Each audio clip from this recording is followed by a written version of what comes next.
it's time to sit back and relax with your favorite drink. And listen.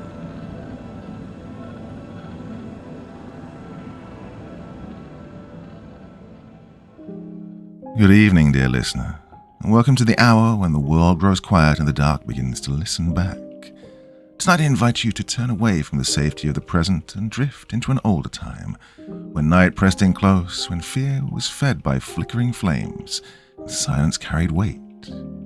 Leave the noise behind, breathe slowly, and pay attention.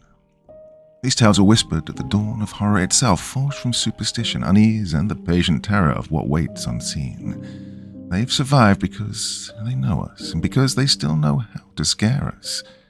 So if you're willing to walk once more through those half-remembered nightmares, then let us begin. I heard a really weird broadcast over the radio 2 weeks ago from a station that shouldn't exist. After finding it, I wish I never had. Like Corpse Child. Okay, to begin, you need to know that I like to spend time outside at night time listening to the radio. Never usually anything specific, just whatever happens to be on. To answer your question as to why, well, I guess it's just something I'd always found comforting. Whether it's going for a drive in my car, to nowhere really in particular, or just sitting on my back deck, staring at the night sky, I'd usually have some kind of FM radio playing in the background. Well, looking back, I'd have to say the habit started back when I was about 6 or 7, and my dad would always sit in the backyard in front of a small fire he'd built, listening to the radio, usually to the news or country.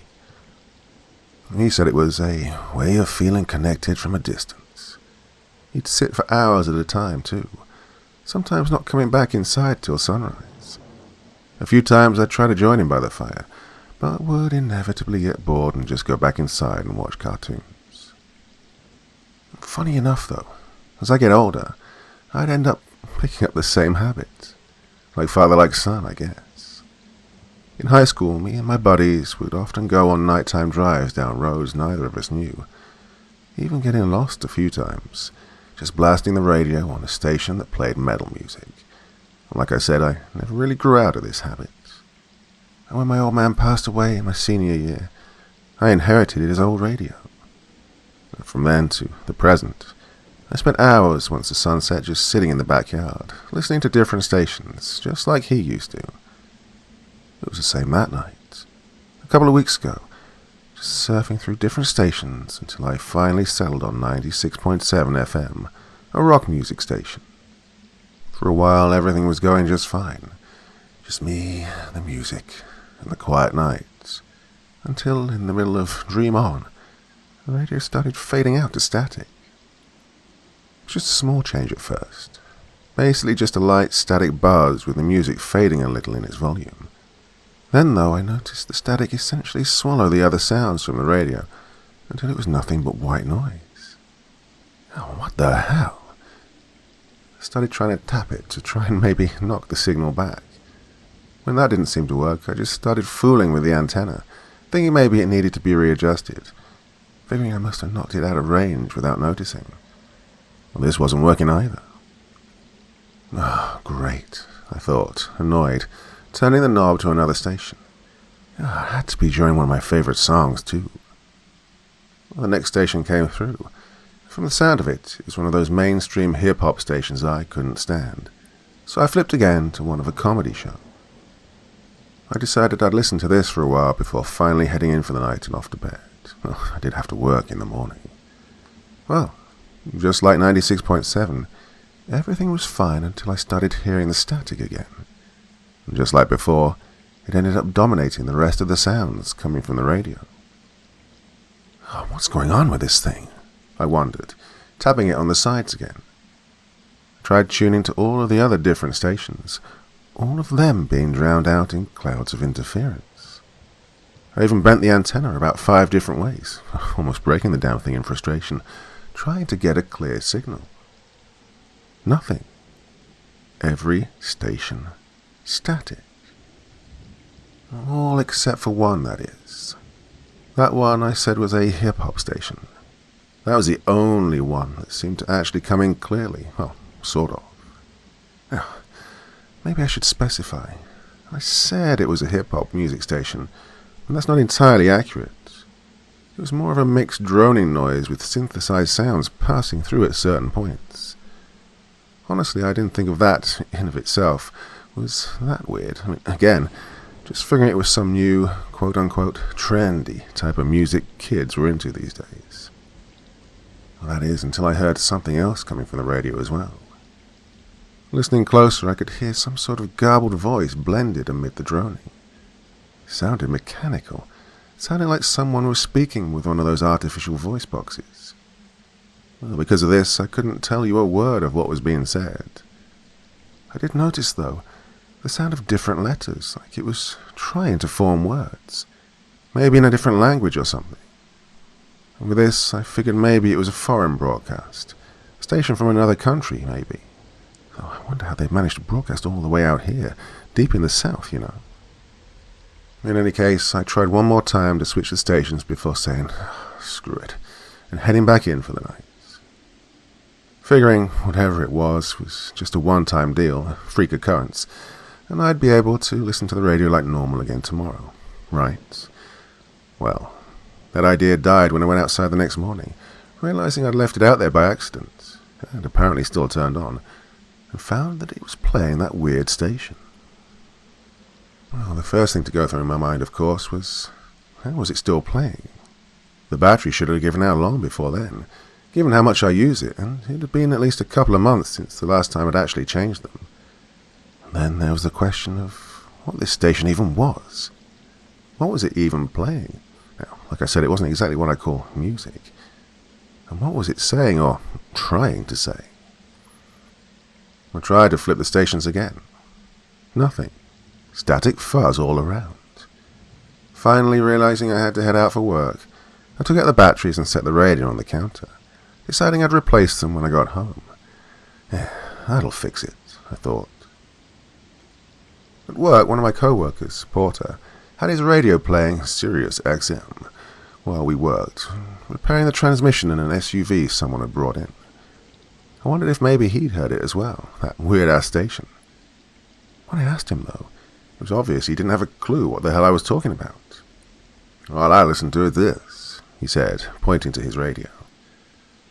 Well, last night, I was outside listening to my radio when this weird station started playing. All the other stations weren't coming through anymore. He asked me what kind of music it was playing, to which I described as best I could what it was like.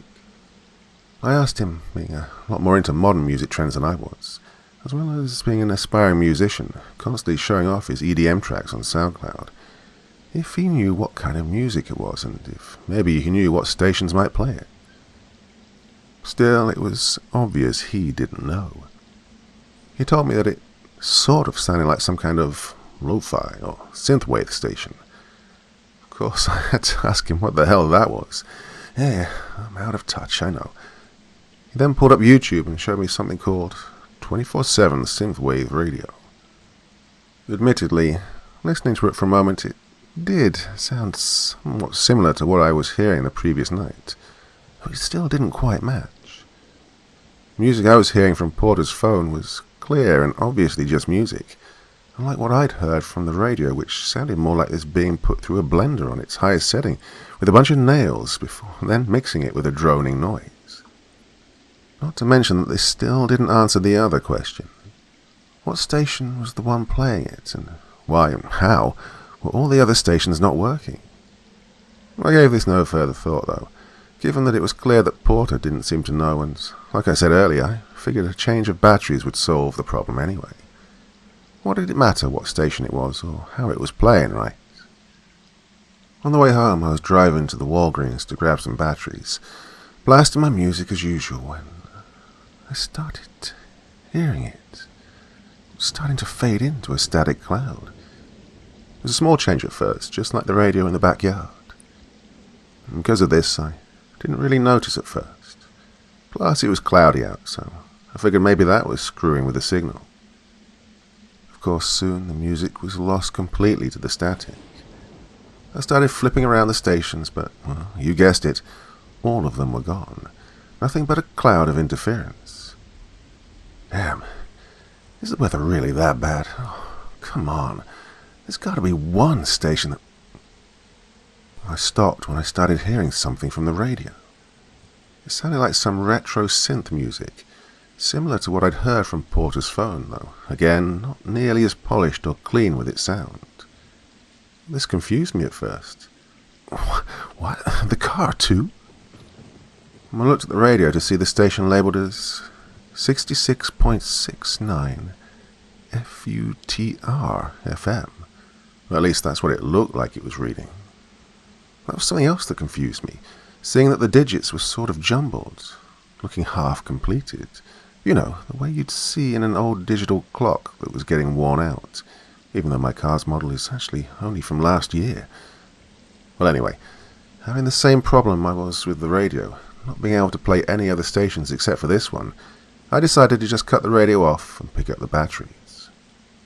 Admittedly, a small part of me did wonder if it was even worth it to bother with new radio batteries, given that apparently whatever this broadcast wasn't just isolated to my radio. After picking up the batteries, I headed home where, after changing them, I turned the radio on and started station surfing. Well, as I'd hoped, they all played normally. So then, what the hell was that station? I wondered.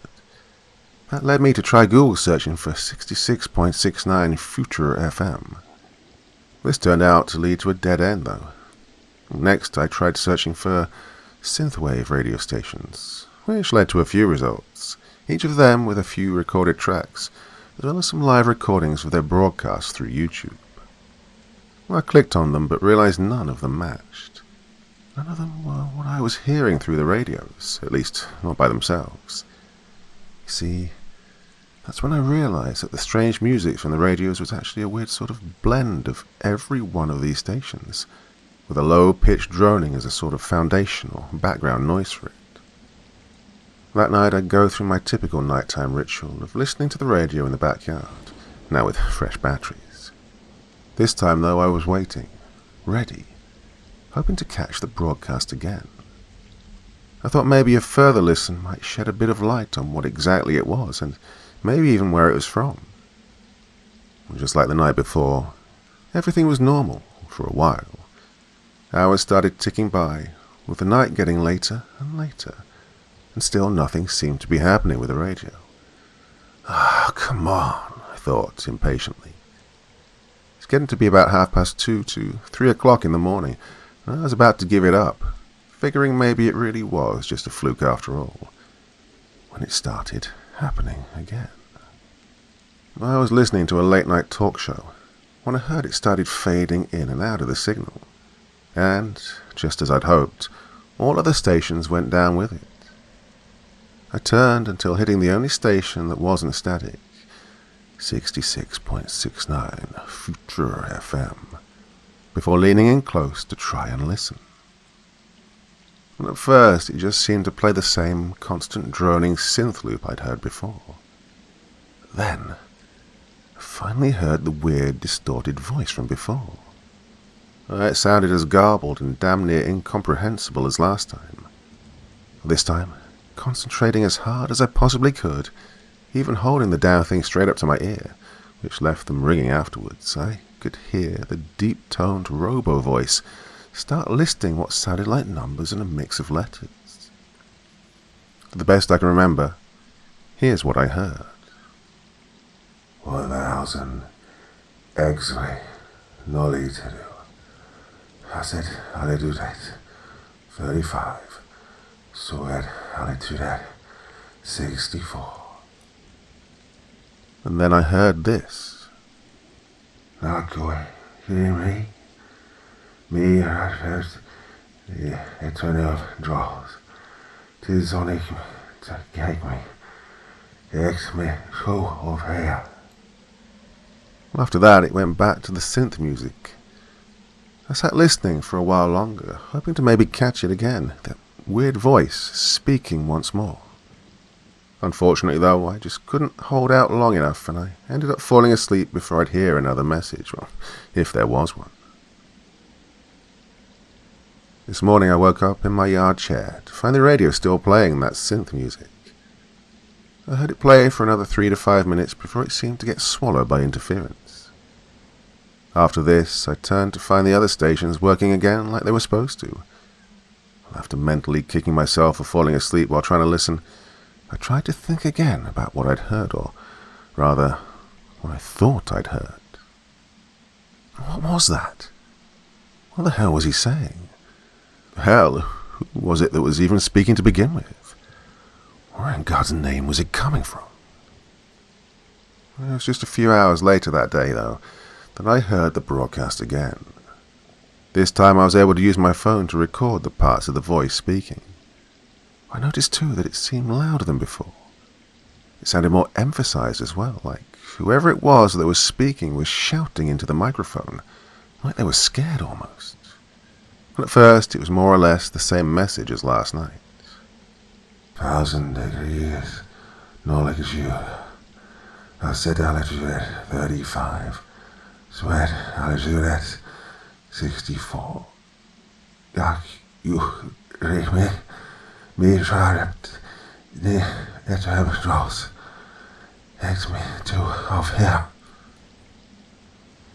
And then, about 15 minutes later, I heard this being shouted. Take me though, down here. I know, take me here. Earth, it's rushing me. Please, take me out. This was when I realized that the messages seemed to actually repeat. For about another 2 hours or so, it cycled in a constant loop, starting with the first one, with the shouting one following it about half an hour or so later. Of course, being as disjointed and jumbled as it was, I couldn't make heads or tails out of a damn bit of that. I called my old buddy Reggie over to try and see if maybe he could tell me anything about it. He worked at a TV station, so I figured if anyone might have a clue, he might. After listening to it, though, Reggie said he'd never seen or heard of anything like this before. I asked him if he knew of any other stations that played the weird synth music, but he knew nothing about that either. The only places I know that plays anything like that would be YouTube or maybe Spotify, he told me. When I asked him about the messages, what was being said, he replied that he too couldn't make much of it either. He told me that he could try looking into it later on that night. I asked if he'd be able to bunk over, maybe bring his equipment over to my place, and we'd be able to look into it together. He declined though. I have work tomorrow, plus I'd need to take this into the studio anyway for proper examination. He had a point, so I decided to let him take it home with him, asking him to listen to it and let me know if something new comes up. He agreed before leaving, taking the radio with him. I didn't hear from him again until 2 days later. In that time I hadn't heard the broadcast again, something that I attribute to the fact that I hadn't actually been listening to the radio, not even in the car, not having gone anywhere. So when he did get back to me over the phone, it was to more or less tell me he'd come up empty-handed as far as where the broadcast was actually coming from. He did, however, apparently managed to clean up a bit of the warped speech and tell me what was being said. That's when things would begin taking a sharp turn left. This is the translation he sent me. Can you hear me? I'm trapped in between worlds. It's hurting me. Get me out of here. Well, needless to say, I found this extremely unnerving. Who was this? Where were they? What were they talking about? Why did he seem so hysterical? What does he mean by trapped in between worlds? I asked Reggie if he was absolutely sure that was what was actually being said through the broadcast. He replied by sending me a recorded fragment of the broadcast, followed by an audio translation. Listening to them both side by side, sure as hell he was right. That really was what was being said. He told me this was likely a pirated signal, despite the fact he still didn't know why he couldn't pin the source. Every pirate signal's come from somewhere, he told me. But, for whatever reason, this one seems to be coming from nowhere. How? I asked. Beats the hell out of me. Like I've been saying, I've never heard anything at all like this before. Well, does the voice sound at all familiar? Maybe if you found a match for... Not likely, he interrupted, laughing sarcastically. The voice is too distorted. It's honestly everything I could do to put the words together the way I did. Hell, the only reason I was able to do that much was because I recognized bits and pieces of the words and found a way to isolate them from the background noise. Oh, I said, defeated. Well, was there anything else? Were there numbers, too? Yeah, I think so, actually. Hold on. I could hear him shuffle papers around. Yeah, here we go. Got a piece of paper and pen handy? He then went on to tell me the coordinates for 1,000 degrees longitude, 35 degrees east latitude, 64 degrees west. After that I thanked him before hanging up. For a while I sat, thinking, wondering what was going on. What was this message? The station, the voice, all of it. What actually was it? What did any of it mean? Not only that, but why was I the one hearing it? I know that's a bit of a dramatic question to ask, but still, why was I the one that kept catching the broadcasts, given that no one else seemed to even know what the hell I was talking about? What was he afraid of? That's when I started wondering what he meant by, "It's after me." What was after it? Where did it come from? Between worlds, maybe, but then still, what did that mean? The biggest question, though, is what would happen if I decided to investigate further? Admittedly, I was quite intimidated by now. The bizarre nature of it all, coupled with a mysterious and quite ominous message, was really starting to get to me by that point. Disturbed or not, though, it's clear to me I wasn't going to get any peace of mind from this until I got some answers. The problem then was how? How was I supposed to find the meaning behind the messages from a radio station that, by rights, basically doesn't exist? Where would I go to even start? Well, for that, I decided to look into the coordinates Reggie had given me. Using Google Earth, I managed to pinpoint a location that actually wasn't too far away from me. It was a spot about 30 miles outside my town, about 2.5 to 3 hours away from where I lived. The thing is, at least from what I've been led most of my life to believe, there wasn't anything out in that area for at least another 10 or so miles past that point. And according to Google Maps, this was indeed the case, that whole area being essentially barren. So then, what the hell was out there? And how was it there if it wasn't showing up on the map? I tried multiple times to zoom in on the area. Each time resulted with the same conclusion, though. There was nothing there. I then texted Reggie, asking if he'd be willing to look into it. About 20 minutes went by before he responded with the same answer. I asked him if he was sure, if it weren't possible that somebody was sending out a pirate signal. Not likely. Trust me, unless I'm mistaken, in order to hijack main airways like this, they'd need some sort of studio setup. Some kind of place of operations with at least some basic radio equipment. With that, I was stumped once again. With no leads, no clues, no evidence, and frankly no real will to keep pushing at the matter, I decided to shut everything down and call it a night. That is, until late that night when, as I was about to go to sleep, my phone started ringing off the hook with a call from Reggie. I was cut off before I could even finish. "Dude, something's going on," he shouted excitedly into the phone. "What do you mean?" "Those coordinates. You know how there was nothing there earlier?" "Yeah, why?" "Look at them now." I booted the computer back up and pulled up Google Earth again, inputting the coordinates. Sure enough, zooming in close, there it was. A small, run-down-looking sort of shack with a satellite on the roof. "Hey, you see it?" I didn't answer at first. I was speechless. I had to rub my eyes and even slap myself to make sure I was actually awake and seeing this. Finally, I managed to stammer out, "Yeah, but How? I know, right? He shouted, obviously geeking out about this. They just showed up like a minute ago when the station started playing again on the radio. When I looked again on Google Earth, there it was. Wait, what do you mean it just appeared? Exactly what I said, man. Just a minute ago, it wasn't there, but as soon as the station starts playing on the radio, abra-fucking-cadabra, there it is. He cackled like he was Dr. Frankenstein. Well, I wasn't as ecstatic about this. Instead, I was just lost. If I wasn't looking right at it myself in that moment, I'd have told him that he needed to quit smoking whatever he was on. Of course, that didn't at all explain how this was even possible. In fact, this obviously created a whole new generation of questions, one that I wasn't certain I had any real means to answer.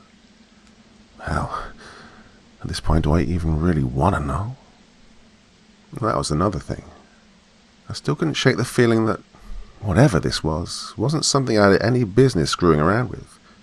I mean, when it came to things like this, things that shouldn't be possible like this, especially in this situation where everything was just so ominous, it typically wasn't a good idea to go tumbling down the rabbit hole, right? At the same time, though, I just couldn't seem to let it go. I just had to know, danger or not. Oh God, hold up. What the hell? I was instantly brought back from my thoughts into reality. Where is it? What happened? I asked. Ironically enough, as soon as I asked, I actually saw it myself. The station wasn't on the screen anymore. How in the hell? On the other end, I could hear the frantic clacking of his keyboard, followed by the slamming of his fist on the desk and him shouting, "Ah, shit, it's gone. The station's disappeared." Wait, calm down. What happened? I mean, what do you mean by disappeared? Exactly what I said, dude. It's fucking vanished. You see it? Yeah, I'm looking at it. What happened? Where did it go? Hell if I know. I mean, you saw it too, right? It was just there, wasn't it? Yeah, I saw that. Where is it now? I don't know. 1 minute it's there while the radio was playing, and now it's... Hey, wait a minute. Say that again. What? It was there a minute ago? No. The other part about the radio. What about it? Gears were starting to turn in my brain now. Hey, didn't you say that you saw it appear when the radio started playing the broadcast again? Yeah, why? How about now? Is it still playing? For a second, it was silent before he replied that it wasn't. Reg, hate to sound like a nerd like you here, but don't you suppose the broadcast may have had something to do with the station being there? Holy shit, he replied, realization flooding into his voice. Dude, how did I not think of that? Yeah, I think you're right. What about the broadcast? Did it change at all? Maybe say anything different? No, not that I'm aware of. Just the same shit from before. Why? What do you plan to do here? I thought for a moment before finally settling on a decision. Right, tomorrow afternoon, I declared. You and me. We'll meet up out there and see it for ourselves. Finally put this whole damn thing to bed. Though I said this with confidence, the truth was I wasn't feeling confident much at all. Either way, though, I was ready to be done with all of this, and I'd said it now, so no sense in trying to back out. 12 o'clock the next afternoon, I made the trek out to the area, arriving at about 2:45, with Reggie arriving about an hour later. Once there, we just sat and waited for nightfall. That day went by slowly, seeming like night wasn't going to come at all, and, by extension, neither would the broadcast. Eventually, though, the sun went down, and just a few hours later, the radio started going through its motions of fuzzing up every station with static, until only the one, 66.69 Future FM, was functional. Just as I'd hoped, too, well, at least back then, the broadcast started playing, We saw the station begin to appear. I remember how Reggie and I looked when we saw this. We were astonished. We were amazed. We were horrified even, or at least I was. "Sweet mother of frickin' God," I heard him whisper, his mouth still hanging slack. The station continued to fade into existence right in front of us, while the music from the radio actually got louder and louder. Finally, it fully materialized, and the sounds were now near deafening. And that's when we heard the message again, this time booming. I was about to switch it off when Reggie stopped me. "Oh, if we stop it now, it might disappear again." He then waved over toward the building. "Right, come on, let's see what's inside." I stepped forward very slowly. I could feel my legs shaking with every step. Behind me, I could hear from the radio, "Damn me, they've got out of here. Don't to be here. It hurts. Raging hurt. This hurting me. Please get me out." The hell is he saying? I met Reggie at the front door. I could tell, despite his excited demeanor before, that he too was feeling anxious from the way he was slowly, shakily reaching out to grab the doorknob. Neither of us knew what would happen, if anything at all. Honestly, I was almost half expecting his hand would pass right through it, like it was a hologram or something. Instead, he grasped the knob tight and began jiggling it. It seemed to take every bit of effort before it finally creaked open inwards.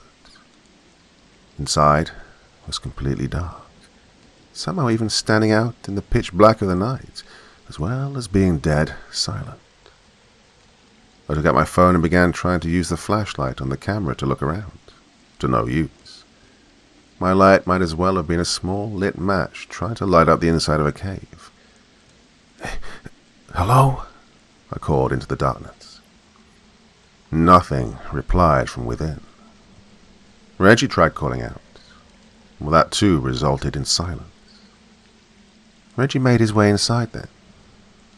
Almost instantly, his body was swallowed by the darkness within. "Reggie!" I called out, reaching out to him. "Reggie!" I retracted my hand, however, when I felt something wet push back against it. "What the?" I reached out again to the opening, and that's when I noticed it wasn't actually an open space in the doorway. Whatever it was like felt like I was touching a gel mold, wet and flexible and malleable. What is this stuff? I wondered, now beyond disbelief. Hell, what even is this place? "Reggie!" I called out again. There was no answer. I stepped closer and cut my hands around my mouth and shouted, "Reggie, you there?" Still nothing. I was actually about to try going in after him when I noticed something shifting with the radio, causing me to stop and look back to it. The speech started to jumble, another voice seeming to integrate with the original. The background droning noise also began distorting, fluctuating back and forth between high and low pitches. The new voice began to overpower the old one, and it started to grow distant. And then I watched the gelatinous mass in the doorway in front of me begin wriggling, undulating and pulsing violently. The new voice was now loudly repeating the message, while the old one was now faded away completely. That's when something big was hurled out of the dark doorway straight into me, knocking me over. Picking myself up, I watched as what looked like a haggard, raggedy-looking man was scrambling to his feet. He was tall and looked like he'd been starved to near death, with a long, unkempt beard and hair that was hanging past his shoulders. His clothes looked old and worn out, even seeing more than a few holes in various places. "I'm out," he said, breathing heavily. "He did it. Holy sweet Jesus, I'm free. I'm finally free." "Who the hell are you?" I shouted, alarmed. "Who are you? And where's Reggie?" He looked at me, smiling joyfully. His eyes were wide like an animal, with red veins spread all across them, looking like tiny tree roots. "He set me free," he whispered eagerly. "What? What do you mean? Free from what?" He pointed to the station. "From there." I looked over to the opening again. It was calm again, dark and empty. God, I've been stuck in there for years. But I'm out now. I'm finally out. Finally free. He started cackling again. "What happened in there?" I asked, snapping his attention back to me. "Oh, years back, I heard the message from the radio when I found this place. I went inside and it took me, forced me to keep playing the broadcast. I let the other one go, the one before me." He cackled like a lunatic before adding, "Now I've finally been let go, and he's taken my place. I'm free." "Who did?" He looked at me for a second, puzzled. "Who's it? Why was it forcing you to keep playing the broadcast?" His face drained of color almost immediately, his look of glee falling into one of cold terror. He pointed to the station again. "It don't got a name. It's pure evil. Likes to see us suffer. That's why it makes us keep playing the broadcast, see?" He stopped, shuddering, his body quivering almost as violently as the gelatin mass in the doorway a few seconds ago. "It's all just a sick game. Wants us to keep crying out for help. It likes it. We can't stop or else no one else will come. We'd be trapped forever." "Trapped where?" I asked, my own eyes growing wide as a sharp chill pricked its way down my back. He pointed toward the station again. I looked again into the dark mass in the doorway. "Lord, Reggie's in there. In there. Between our world and its. It's from another world, you see. It's here to pull in new prey, constantly rotating, torturing new victims in a never-ending cycle by twisting and pulling them apart to force them to cry out for help through the broadcast." I started to go for the doorway. "Hey, what you doing?" "My friend's in there. I have to get him out." "Oh, wait," he shouted, grabbing my arm. "You can't. If you go in there, you'll be trapped. Can't just sit here and do..." I stopped when I heard the radio starting to fade into static. The broadcast was ending, and sure enough, the station was fading along with it. I jerked my arm free and sprinted, hurling myself into the doorway. It was when I landed face down into the concrete, however, that I realized I was too late. The station was too far faded, going back to whatever world or dimension it had come from. "Reggie," I cried. "Reggie!" "He's gone, man. He's trapped in between, with it." I shot up and immediately rushed the man, snatching him by his worn-out shirt collar. "What? How do I get him back?" I was seeing red. I had half a mind to throw him to the ground and stomp him down, right there in the dirt. "How do I make him come back?" You can't," he stammered, frightened. "You have to wait till he broadcasts the signal again." "When?" He shrugged. "I don't know. Honest. Depends on how long it makes him suffer before he breaks and tries to cry for help." I looked over to see the now empty space and released him. He scurried away like a mouse in the direction closest to the town, while I stayed behind. And that brings me to now. I haven't heard the broadcast or seen the station appear again, but I know it will. And when it does, I know I'll hear Reggie crying out for mercy in that distorted voice, just like the man was. I don't want to do it, but I know I have to. I have to go in and free him. And that's why I'm writing this, as a warning. What this thing is, I don't know. And I'm afraid for when I have to find out. But at the same time, it's my fault Reggie's trapped, and I can't just go on while he's trapped there, in between worlds. And so, I'm begging you now. Don't come looking for me, please.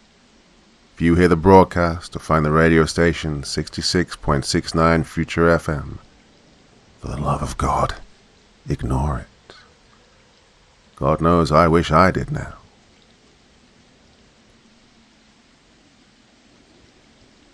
I got a weird voicemail from an unknown number. Something strange is after me now. By Corpse Child. Ding! I groaned. Straining my eyes open, I rolled over in my bed. My clock read 12:45 a.m. Oh God, really? It was way too early for this shit. I had work in the morning. Who the hell was trying to call me at this time of night? I grabbed my phone, and I winced when the screen blinked to life. In the middle of the screen was a missed call message, along with a voicemail. When I looked to see who it was, the ID was listed as unknown. Probably a damn telemarketer, or maybe a bot trying to sell me something, I thought, putting my phone back on the nightstand before rolling over and going back to sleep.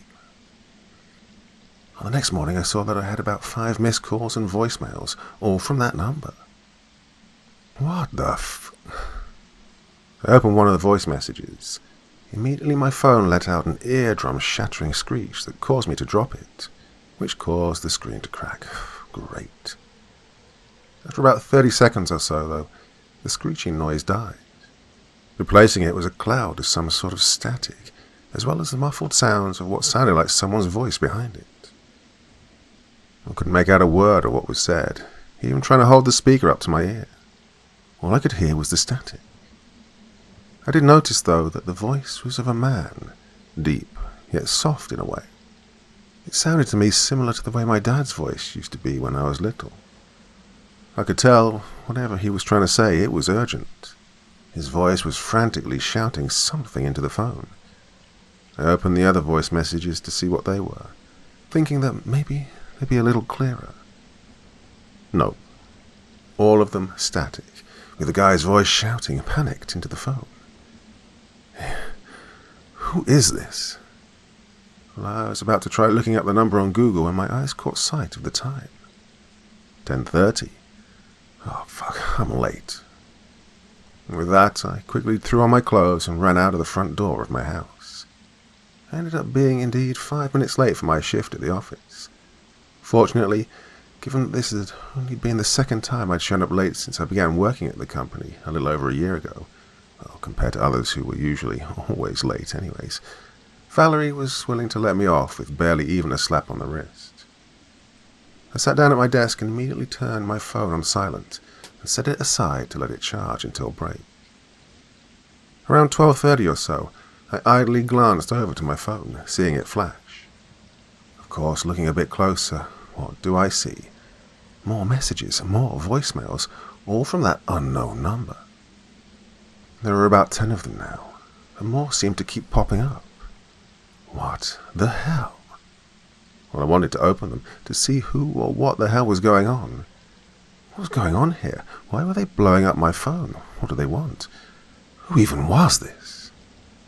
In spite of this, I did my best to try and just ignore it and continue working. I figured while on lunch I'd be able to look into it again. Finally, 2 o'clock rolled around and I could clock out for break. Taking my phone with me into the women's room, just in case of any surprise noises like this morning, I clicked and played one of the more recent messages. While I still couldn't make heads or tails of what the hell the guy's voice was saying, the static still dominating most of the overall sound, I was able to start distinguishing certain syllables and letters this time. In other words, it sounded this time like he was actually forming words, rather than just a mess of garbling like it was earlier. These sounds seemed to become more and more clear in the later messages. As well as this, the man sounded a lot more anxious than before. These sounded like whomever was speaking was maybe hiding from something or someone. Whenever I tried to listen, though, to maybe see if I could put the sounds together and form a vague idea of what was being said, I was stumped. It all still sounded like a random combination of letters and sounds.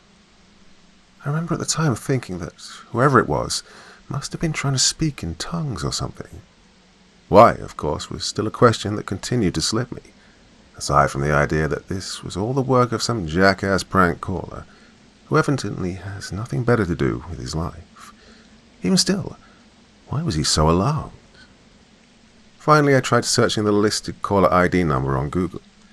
As you can probably guess, there was nothing. Admittedly, I can't say that I expected to find much, considering the number was listed. 644, 699, 6122. I mean, I was pretty sure that 644 wasn't even a real area code. And according to the internet, it isn't.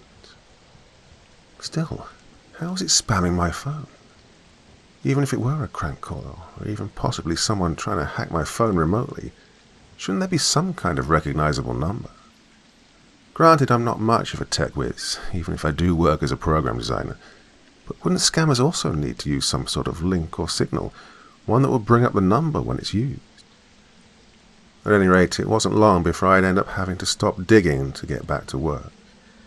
Funny enough, maybe because I had to focus on making sure payroll was done before I got to go home, or making sure the updates to the current systems of our program was processed, I ended up actually forgetting all about the shit going on with my phone. Well, that was until I saw the phone actually start ringing.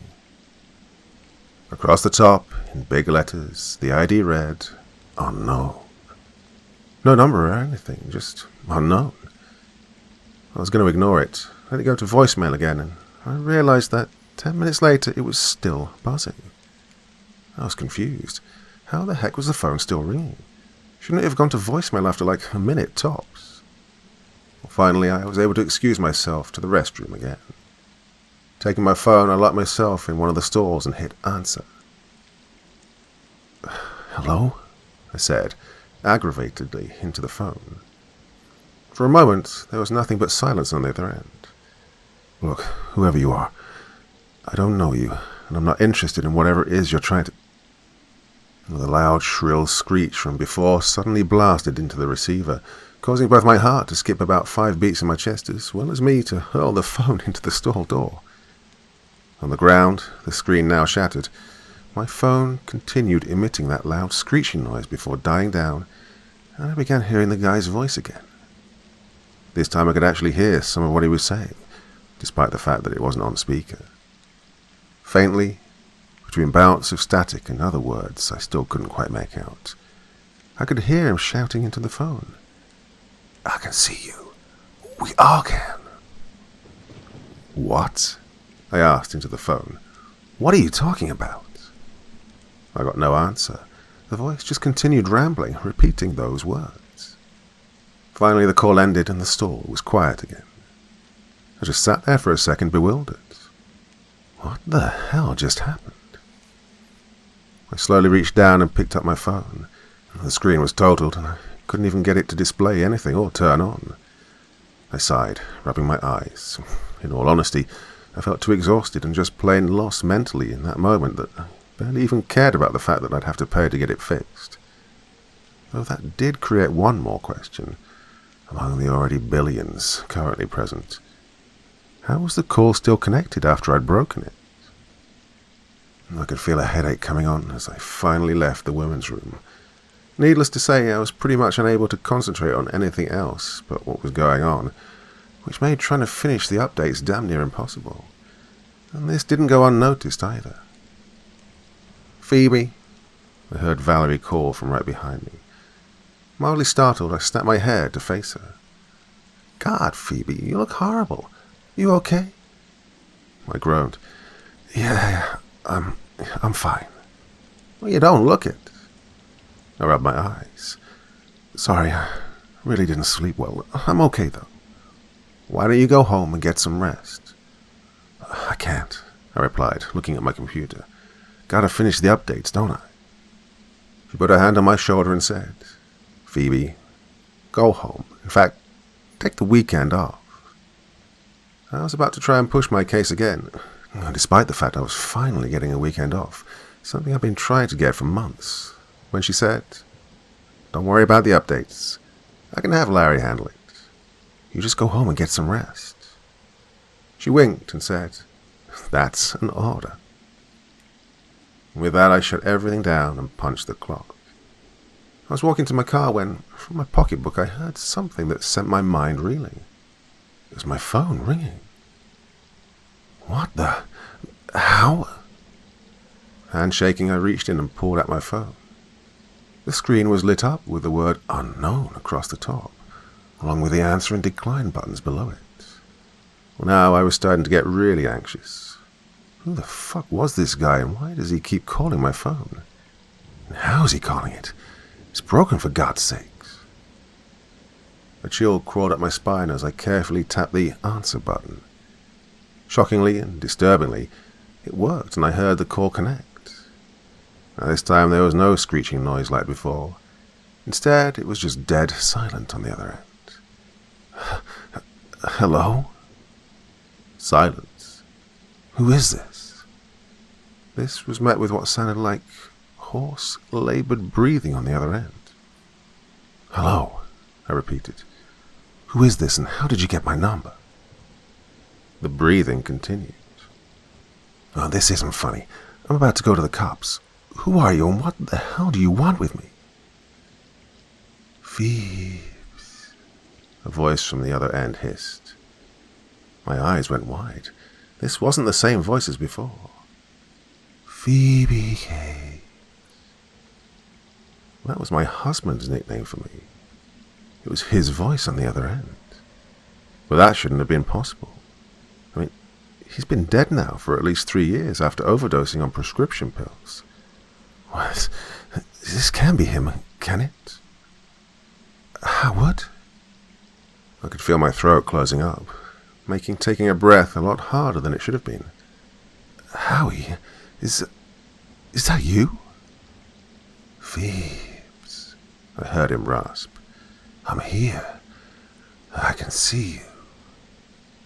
I started throwing my head in every direction.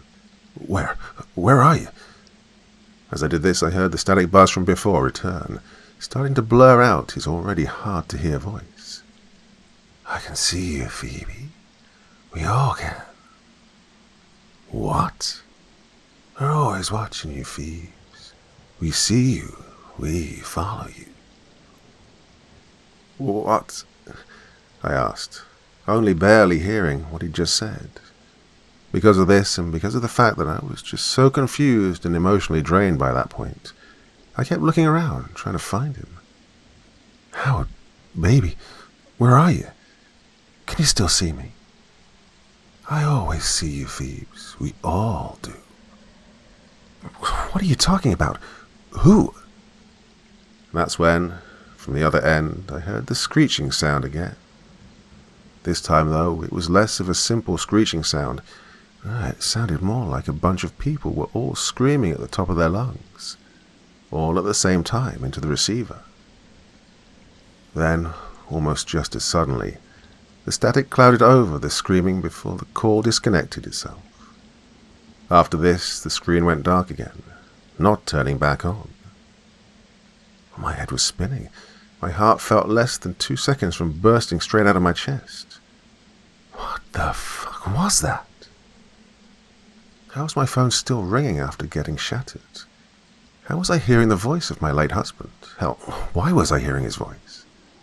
Then, of course, the most chilling, as well as the most mind-fucking question of all of these. What was he talking about when he said that he could see me, that he was always following me? Who or what were the others he kept going on about that were also apparently watching me?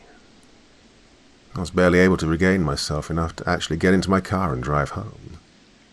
The whole time I couldn't help but dart my eyes in every direction, half expecting to somehow see Howard or somebody watching me. It got to a point where I was losing concentration of the road and control of the car, swerving from one side of the lane to the other like a snake. It was only when a car bled its horn furiously at me, swerving around me just in time to keep from getting caught in a head-on collision, that I managed to refocus long enough to make it back home safely. I almost forgot to even turn the car off before I was essentially throwing myself out of the car and scurrying inside like I was running from a psycho. Inside, I locked every door and window, even nailing blankets and towels to the windows, before going into my room and huddling over my covers like I had when I was 5 and had nightmares. The rest of the day was spent like this, quivering in bed, locked in my house, and losing myself in the limitless, boundless sea of insanity that was this situation. Try as hard as I possibly might, I was utterly clueless when it came to coming up with an explanation that made any real sense to me. Aside from the who, I was now more focused on the why and how that this person was doing this to me. Like I've said before, I was mostly convinced at first that this was either a scammer or a hacker fucking with me. But then, why? I don't make that much money. Not enough to really gain any profit from robbing me digitally anyway. And I'm not invested in any stocks or anything. Well, not only that, but why was I apparently being spied on? By whom? And then there's still the question of how the hell they managed to make a phone call work on a broken phone. Well, expert hacker or not, there's no way you're going to make that make any kind of sense to me. Well, the next thing I knew, funnily enough, I fell asleep. I guess falling asleep isn't entirely the right way to say it, though. Maybe shut down. In any case, I was unconscious, and I was woken up to the sound of my phone ringing again. I started panicking. No, not again. It was resting on my nightstand, still blaring my ringtone, or at least a distorted mimicry of it, something else that I guess didn't really register to me at the time. I tried to ignore it, hoping that it would stop soon. But it didn't. It only got louder and louder, getting more and more distorted as it did until it didn't even sound like a ringtone anymore. It devolved into a jumbled mess of shrill, head-splitting screeching, like someone had recorded the sound of nails across a chalkboard. That's when I finally caved and quickly snatched my phone from my nightstand. Just like before, through the cracks across the front, the phone read, "Unknown." I answered and immediately shouted into the phone, "What the hell do you want from me?" Just like before, the static fuzz droned in the background, and this time the voice was of a little girl. "We see you, Phoebe," it said, giggling and even letting out a familiar-sounding pig snort. "It's fun watching you." She giggled again. "It's like we're playing tag, just like when we were little." My heart was frozen. My tongue felt dry and swollen in my mouth. That was my little sister's voice on the other end. But how? Well, she died when I was 14. Killed after running into the street after the ball she'd accidentally kicked into the neighbor's yard. The car had tried to stop, but by the time it saw my little sister's body run out into the middle of the street, it was too late. "Abby?" I asked, shuddering. She giggled. "We're getting closer, big sis. We can see you." "Who are you? What do you want from me?" "We're coming, Phoebe." Her giggling then grew louder and louder, like it was getting closer and closer to the phone. To me. "We see you. We're following you." "Who are you?" I screamed. The sound only grew louder, distorting again into the mess of screaming. This time, before the phone shut itself off again, I could hear a mix of Abby's and Howard's voice, and even other people who I knew long to be dead, like my mother and father, both having passed away from cancer last year. All of them said in unison, "We see you. We see you when we're coming, Phoebe." And that's when my phone cut itself off again. I tried frantically to get it to turn back on, to try and make them come back so I could figure out what was going on, why they were calling me, how they were calling me, and what they meant by "we." No matter what I tried or how hard I tried, nothing would make it turn back on. "Oh, of course it won't turn back on," I thought to myself. "It's broken." But this was then countered by the question of how, then, were the things that were happening that had just happened, how did they happen? I mean, I did just hear that. All of that actually happened, right? That was Abby's voice, Howard's voice, Mum and Dad's voices, wasn't it? Feeling myself slipping straight down to rock bottom, I took a hammer from my garage and smashed the absolute shit out of my phone. Real or not, I figured no phone equals no unknown calls. Oh, and I was merciless with the hammer, whacking and whacking until my phone was nothing more than a pile of shattered plastic, glass, and circuits and copper wires. I stood for a moment, out of breath, tightly clutching the hammer. Right, breathe, Phoebe. It's all over. I was about to try for one last swing, just to make sure. Instead, I dropped the hammer and collapsed on my knees, laughing with relief. It's all over. Pulling myself together, after about another 10 minutes, I picked up and threw the shattered remains of the phone away. After that, I went through and took down all the blankets from the windows. I felt relieved. Whatever it was that was going on, it was all over now. Everything was fine. I'd wake up the next day and enjoy my free weekend from work, laughing at how paranoid I was. Right. The next morning, around 8 a.m., I decided to go out and buy a new phone. Because the Verizon store where I lived in the city was only about a 20-minute walk away from my house. Plus, I figured I'd hit up the coffee shop after for brunch. My best friend's one of the baristas. I decided not to bother with the car. As I was walking down Farrow Avenue, though, I saw a man coming towards me. I noticed that he was striding like he was in a hurry. I also noticed that his eyes were dead set on me. What the... Before I could blink, he broke into a sprint and grabbed me by the shoulders. My body seized up in his arms. His eyes were wide and bulging, but what was even weirder, even creepier, was that they were completely black. I mean, no irises, no pupils, nothing.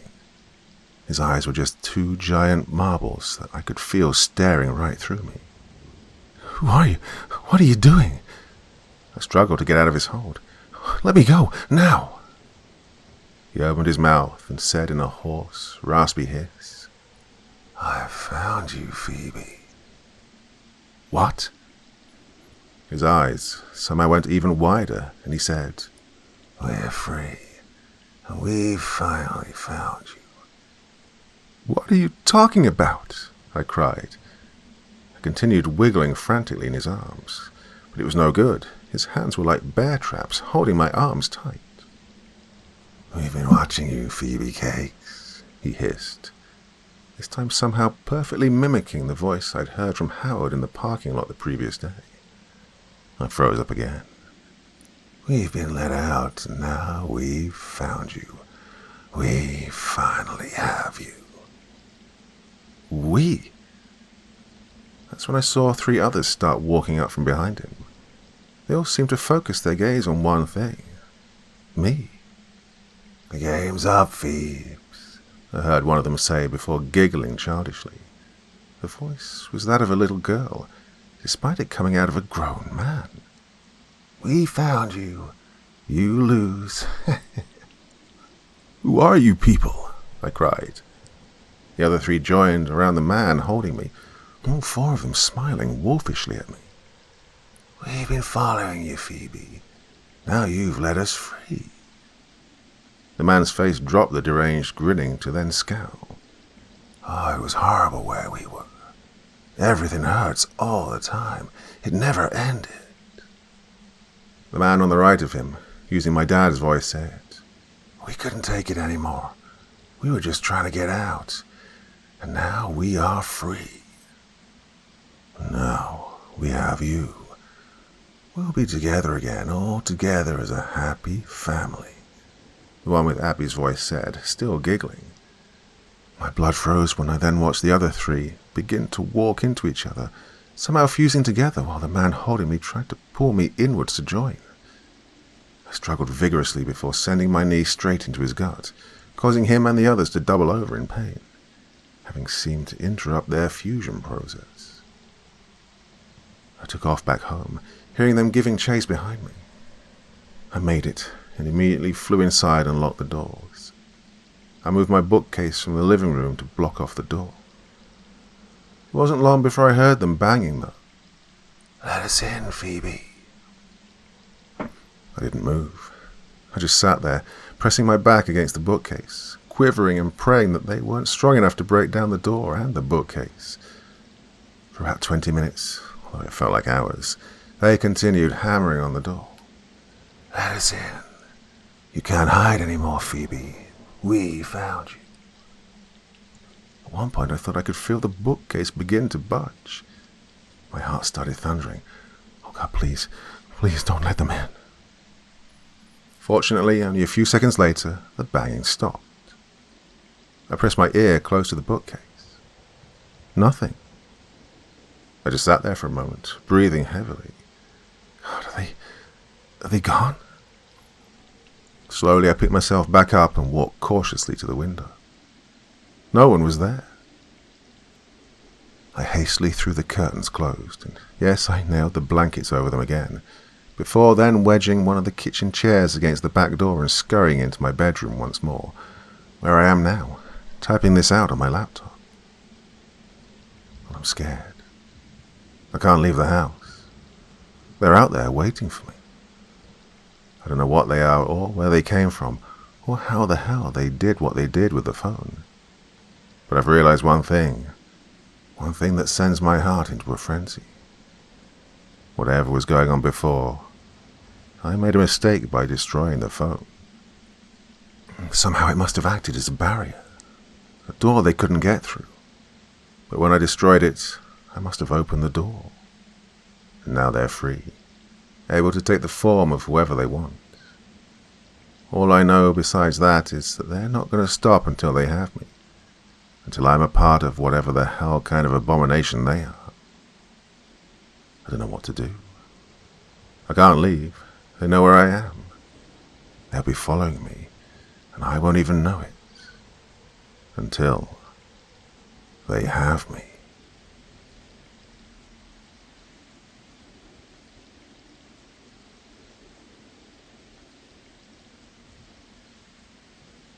I took in lost children.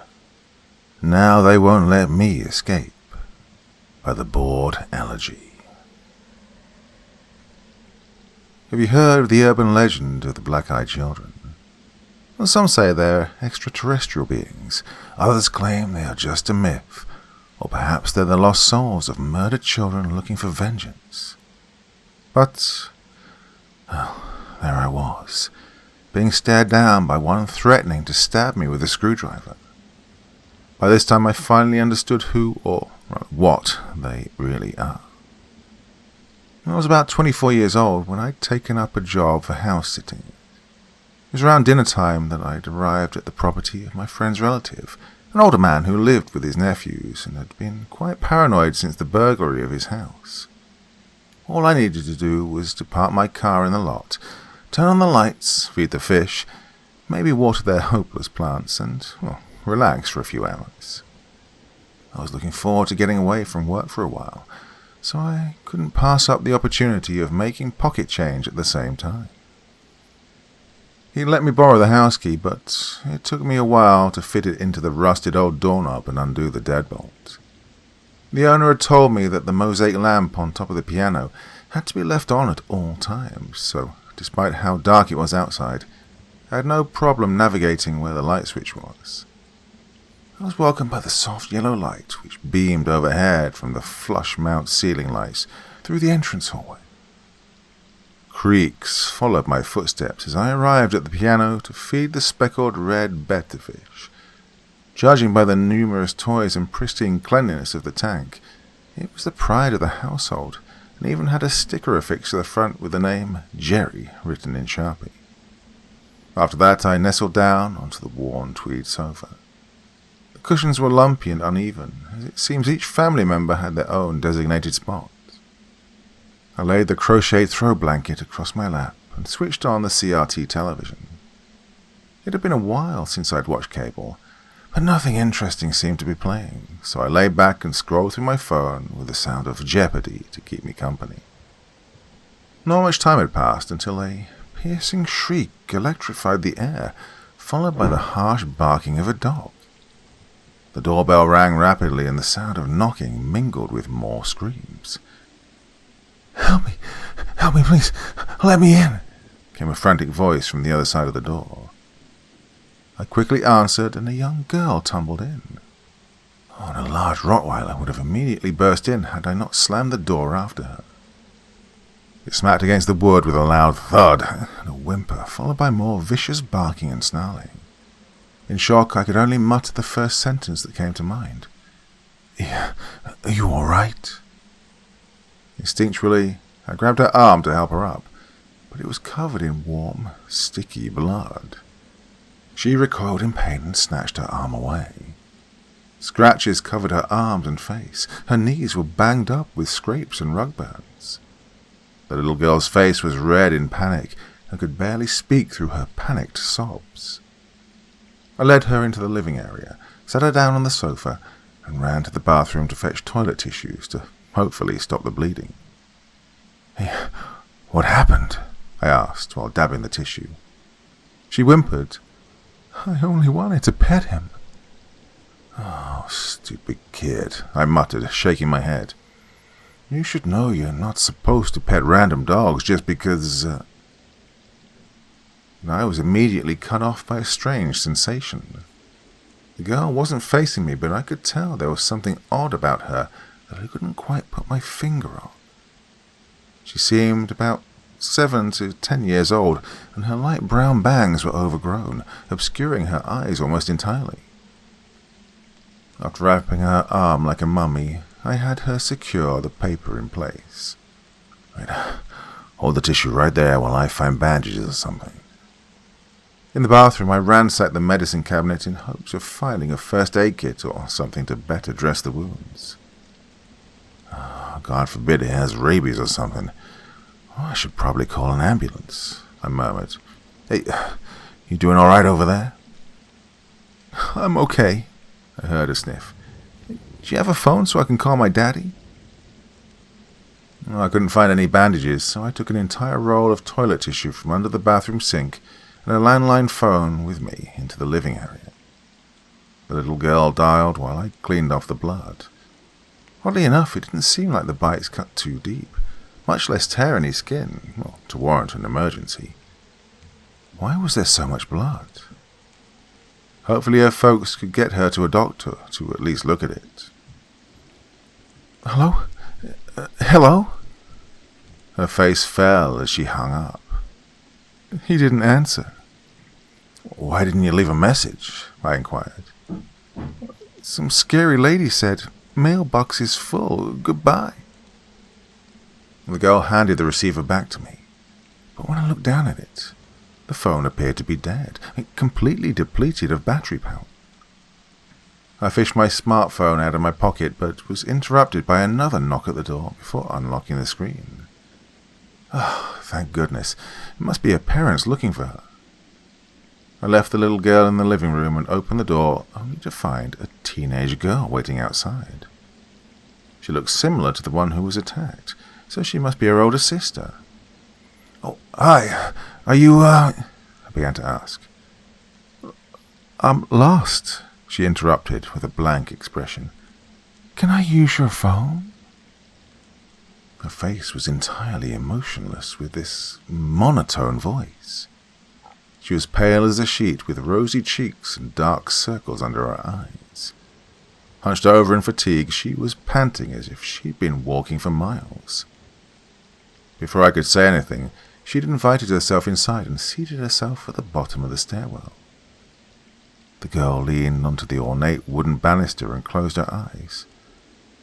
"But first, can I please have something to drink?" Squinting and crossing my arms, annoyed, I was wary of this runaway teenager. "Oh, and who do you think you are that you can just waltz into a stranger's house like you own it?" She shook her head without opening her eyes. I stood in place, expecting a reply. There was already one distressed child in the living room, and the last thing I wanted was for the owner to unexpectedly return and to think I'd suddenly decided to open a daycare at his home while he was away. "Well," I pressed. Teenage girl sat up and rubbed her eyes. "Well, there's a statue of St. Joseph outside. Mom taught me that if I was ever lost or in trouble, the statue was a good sign of a safe place to go." I relaxed my arms and slowly closed the door. My mother had given me the same advice growing up.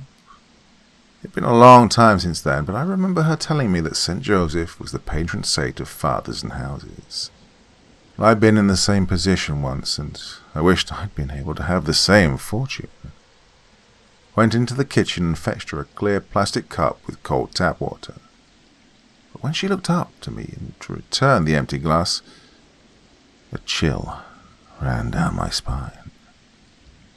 Her irises were almost non-existent, and her large pupils became a darkened abyss that absorbed all colour.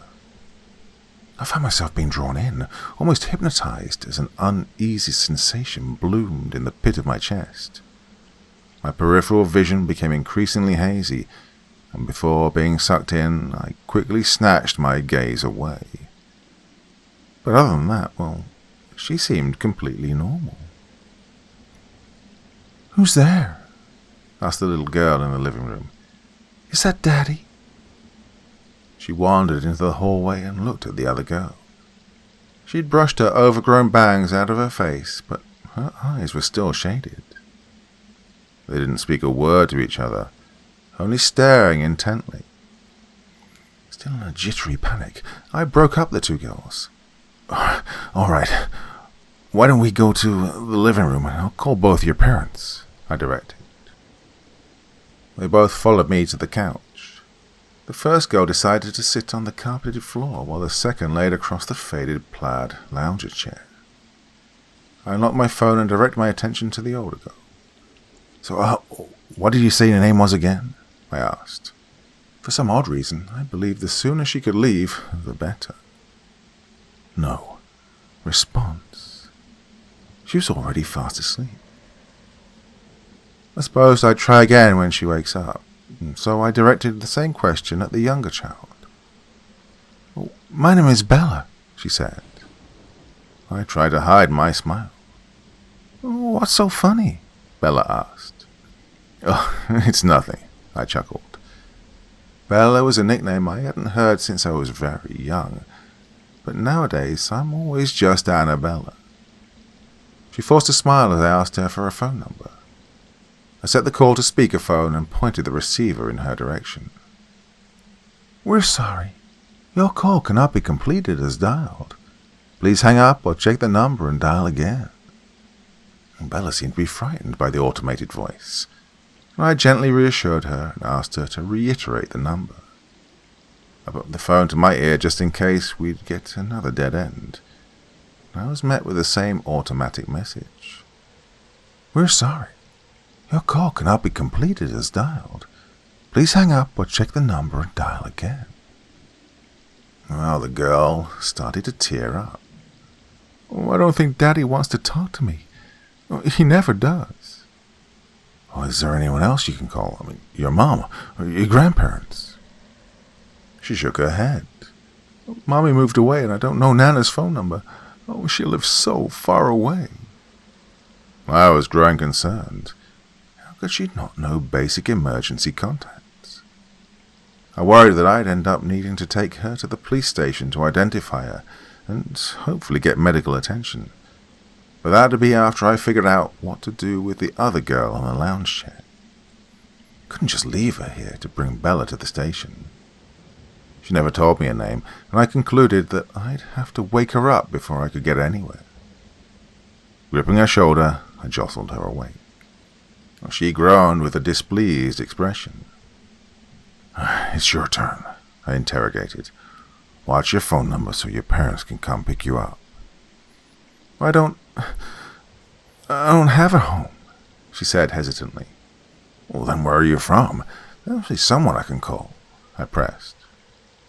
She rubbed the sleep out of her droopy eyes and sat upright. "Actually, there is someone. Here, give me." By how abruptly the older girl clawed at my phone, I couldn't help but instinctively snatch it away.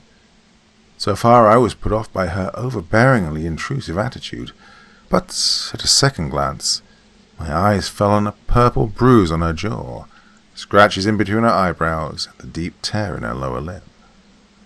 There must be a reason why she would be wandering around by herself. I decided to soften my tone. "I'll dial, and then I'll let you have it to talk, okay?" I assured her. "Oh, it'll be really quick," she stated. "The sooner I call, the sooner you can get rid of me."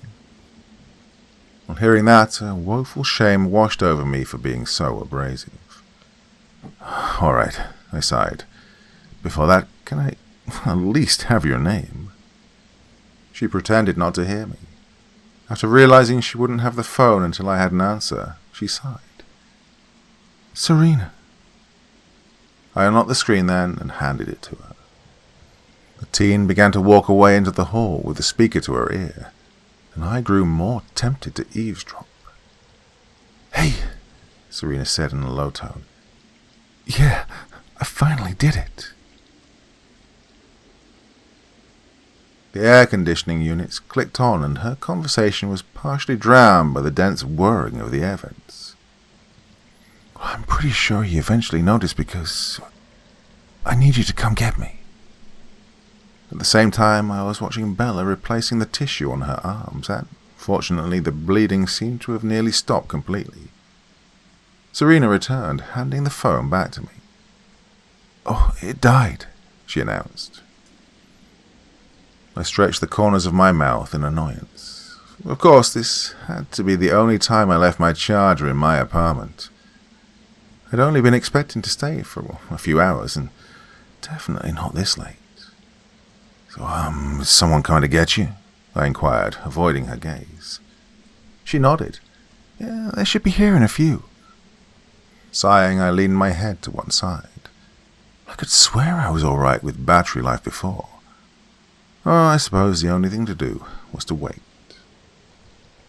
Serena sat at the dining room table, produced a journal and pen from her backpack, and set to writing while Bella gazed into the fish tank on the piano. Jerry the betta fish came out of hiding and swam directly in front of her nose, staring intently. I suppose I should have probably ordered a pizza for the two girls while they waited for Serena's ride, and so I picked up the landline phone. Oh yeah, it's also dead from when Bella used it, that's right. And so I returned it to the mount in the hallway.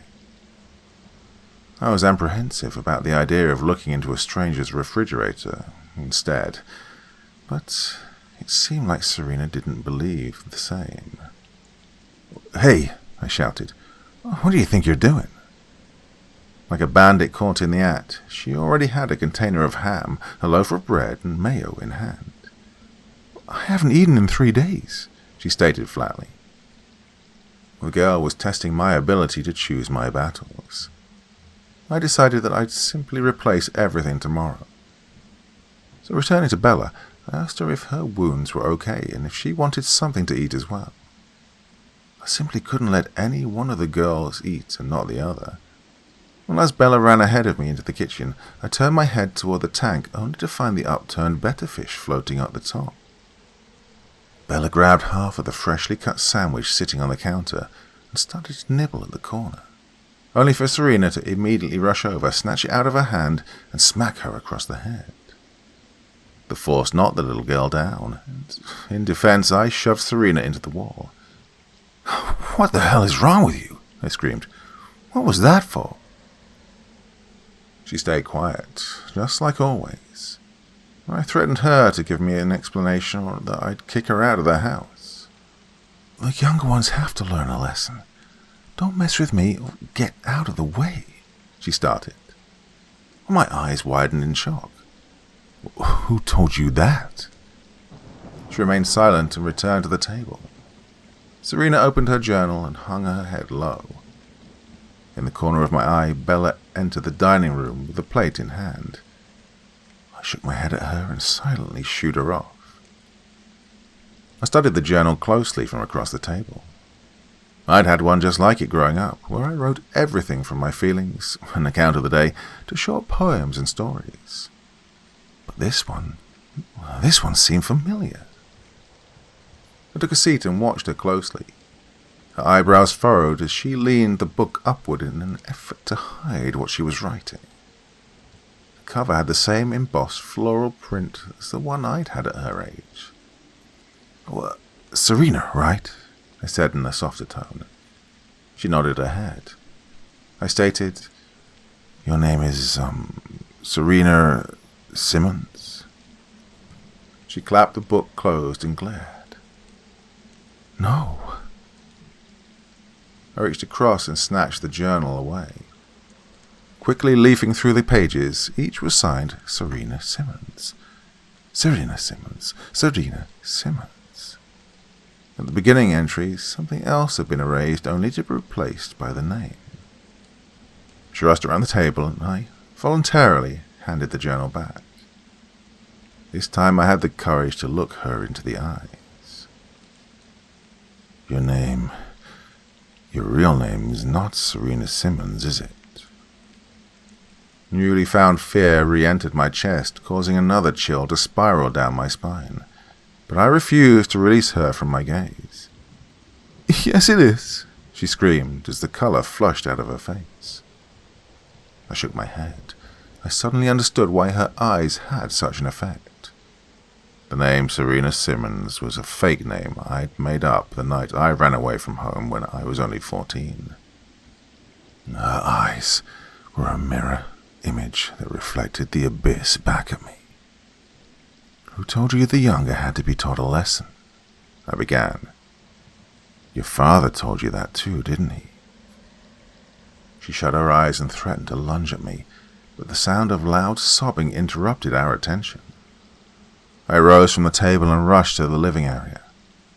Bella's arms and legs were profusely bleeding, almost as if they were newly opened, dripping into a pool on the carpet around her, and her sobs rose into agonizing screams. Go get the phone, I ordered Serena. I need you to call an ambulance. She rushed out of the room as I tried to calm Bella down while trying to stop the bleeding. I need you to look at me, I said, forcing a calm demeanor. Shh, don't look at your arms or legs, just look at me. Staring deeply into her eyes, she began to calm down. And just like Serena, I faced the void that had been waiting for me, threatening to swallow me whole. Her eyes squeezed shut and she began sobbing even louder. Serena returned with the phone, but for some reason the battery was still dead. Shut up, Serena screamed as she wrapped her hands around Bella's throat. Quit your damn screaming. I grabbed Serena off of her, wrestling her to the floor. She proved to be just as strong as I was, though, and we struggled back and forth for the upper hand. By the time she was sitting atop my chest, Bella had begun to scurry upstairs. And as soon as Serena noticed, she immediately chased after her. I grabbed her by the ankle, tripped her, and she began kicking my face with her other foot. Refusing to let go, I grabbed hold of the other foot and pinned her down on top of her back. My arm snaked around her throat, and I began to squeeze until she couldn't fight anymore. Her face turned blue as her eyes closed, and I leaned her limp body against the wall. I made my way up the staircase then, in search of Bella. The crimson trail of blood led to the only closed bedroom door on the upper floor. I slowly entered and turned on the light switch, barely illuminating the room with a single blue fluorescent desk lamp.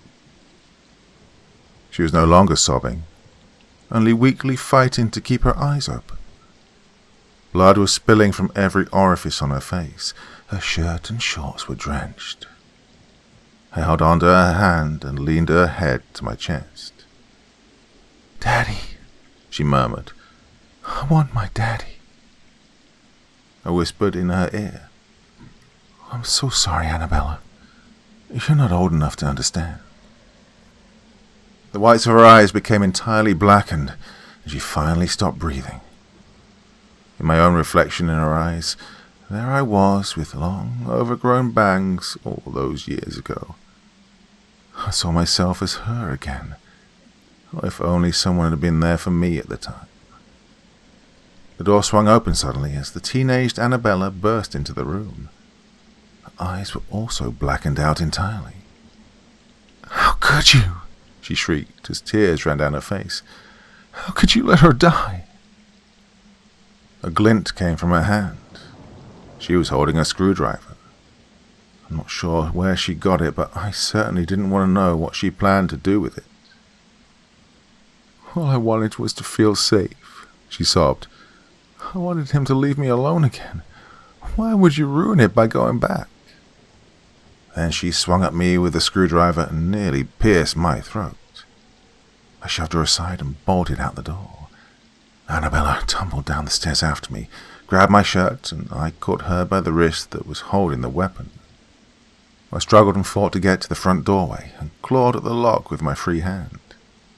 As I undid the deadbolt, there was another knocking from the other side. Instantly the teen loosened her grip and the fight came to a pause. She let go of me and scampered far away from the door, eyes wide and trembling. I checked the peephole, but there wasn't anyone there. Another knock came from the door as I rushed to the window. Still, I couldn't see anyone outside. I turned back toward where teenage Annabella was, only to find that she'd disappeared. I heard one of the closet doors violently shut.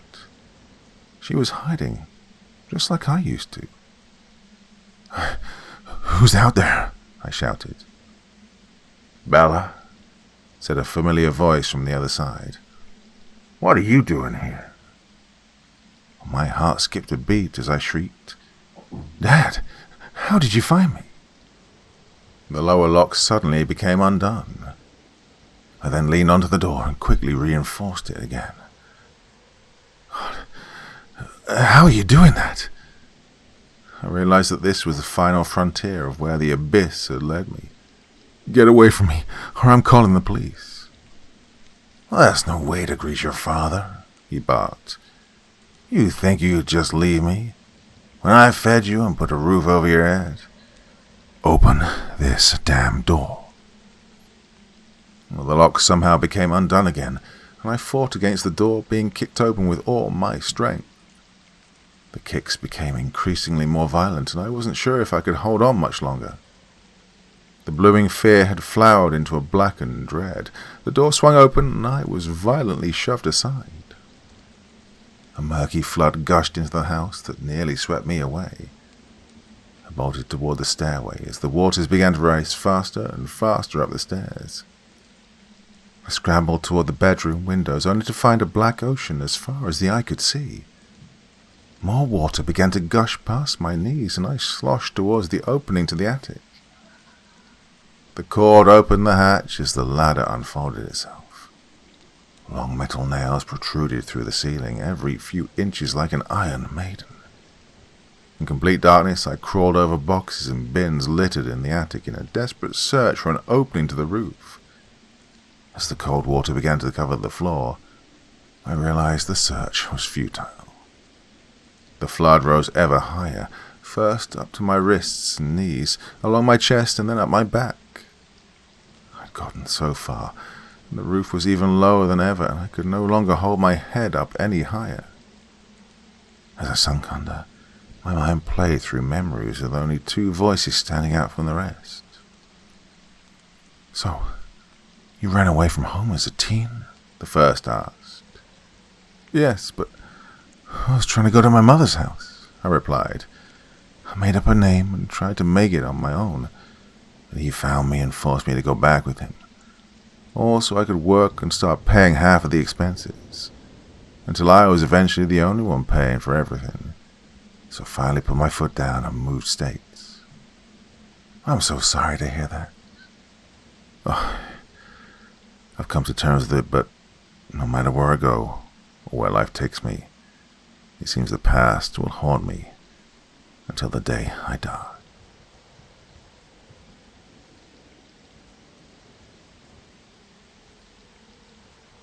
The Children in Caines' Closet by Corpse Child. Silas Caine, probably one of the most vile men alive. What possessed God in heaven to allow a man like him to exist, I'll never know. Calling him a man is actually a kindness. A man wouldn't do the things he did, not to children. He was a monster through and through. And I'll go ahead and say right now, the things I'm about to tell you aren't for the faint of heart, or the weak of stomach for that matter. Honestly, just on the shit he did alone, I could fill at least half a book. But that's not why I'm here. I'm not here to spread awareness or anything like that. I'm here because of what happened to my son, and because even after all this time, things have started again. It was last year when me and my son Ethan moved here to Willow Lane.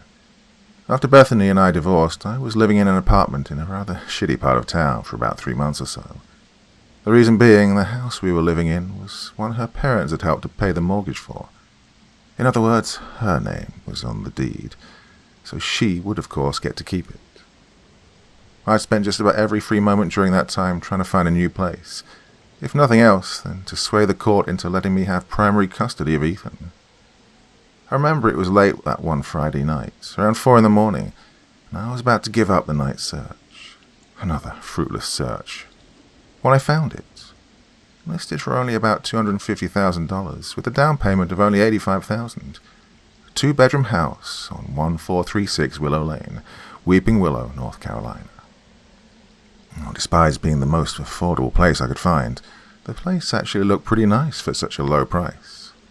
Not only that, but looking at Willow Lane in general, it looked quiet, peaceful. It looked like the kind of place you'd see families on TV or on movies moving into to get away from the noise, you know.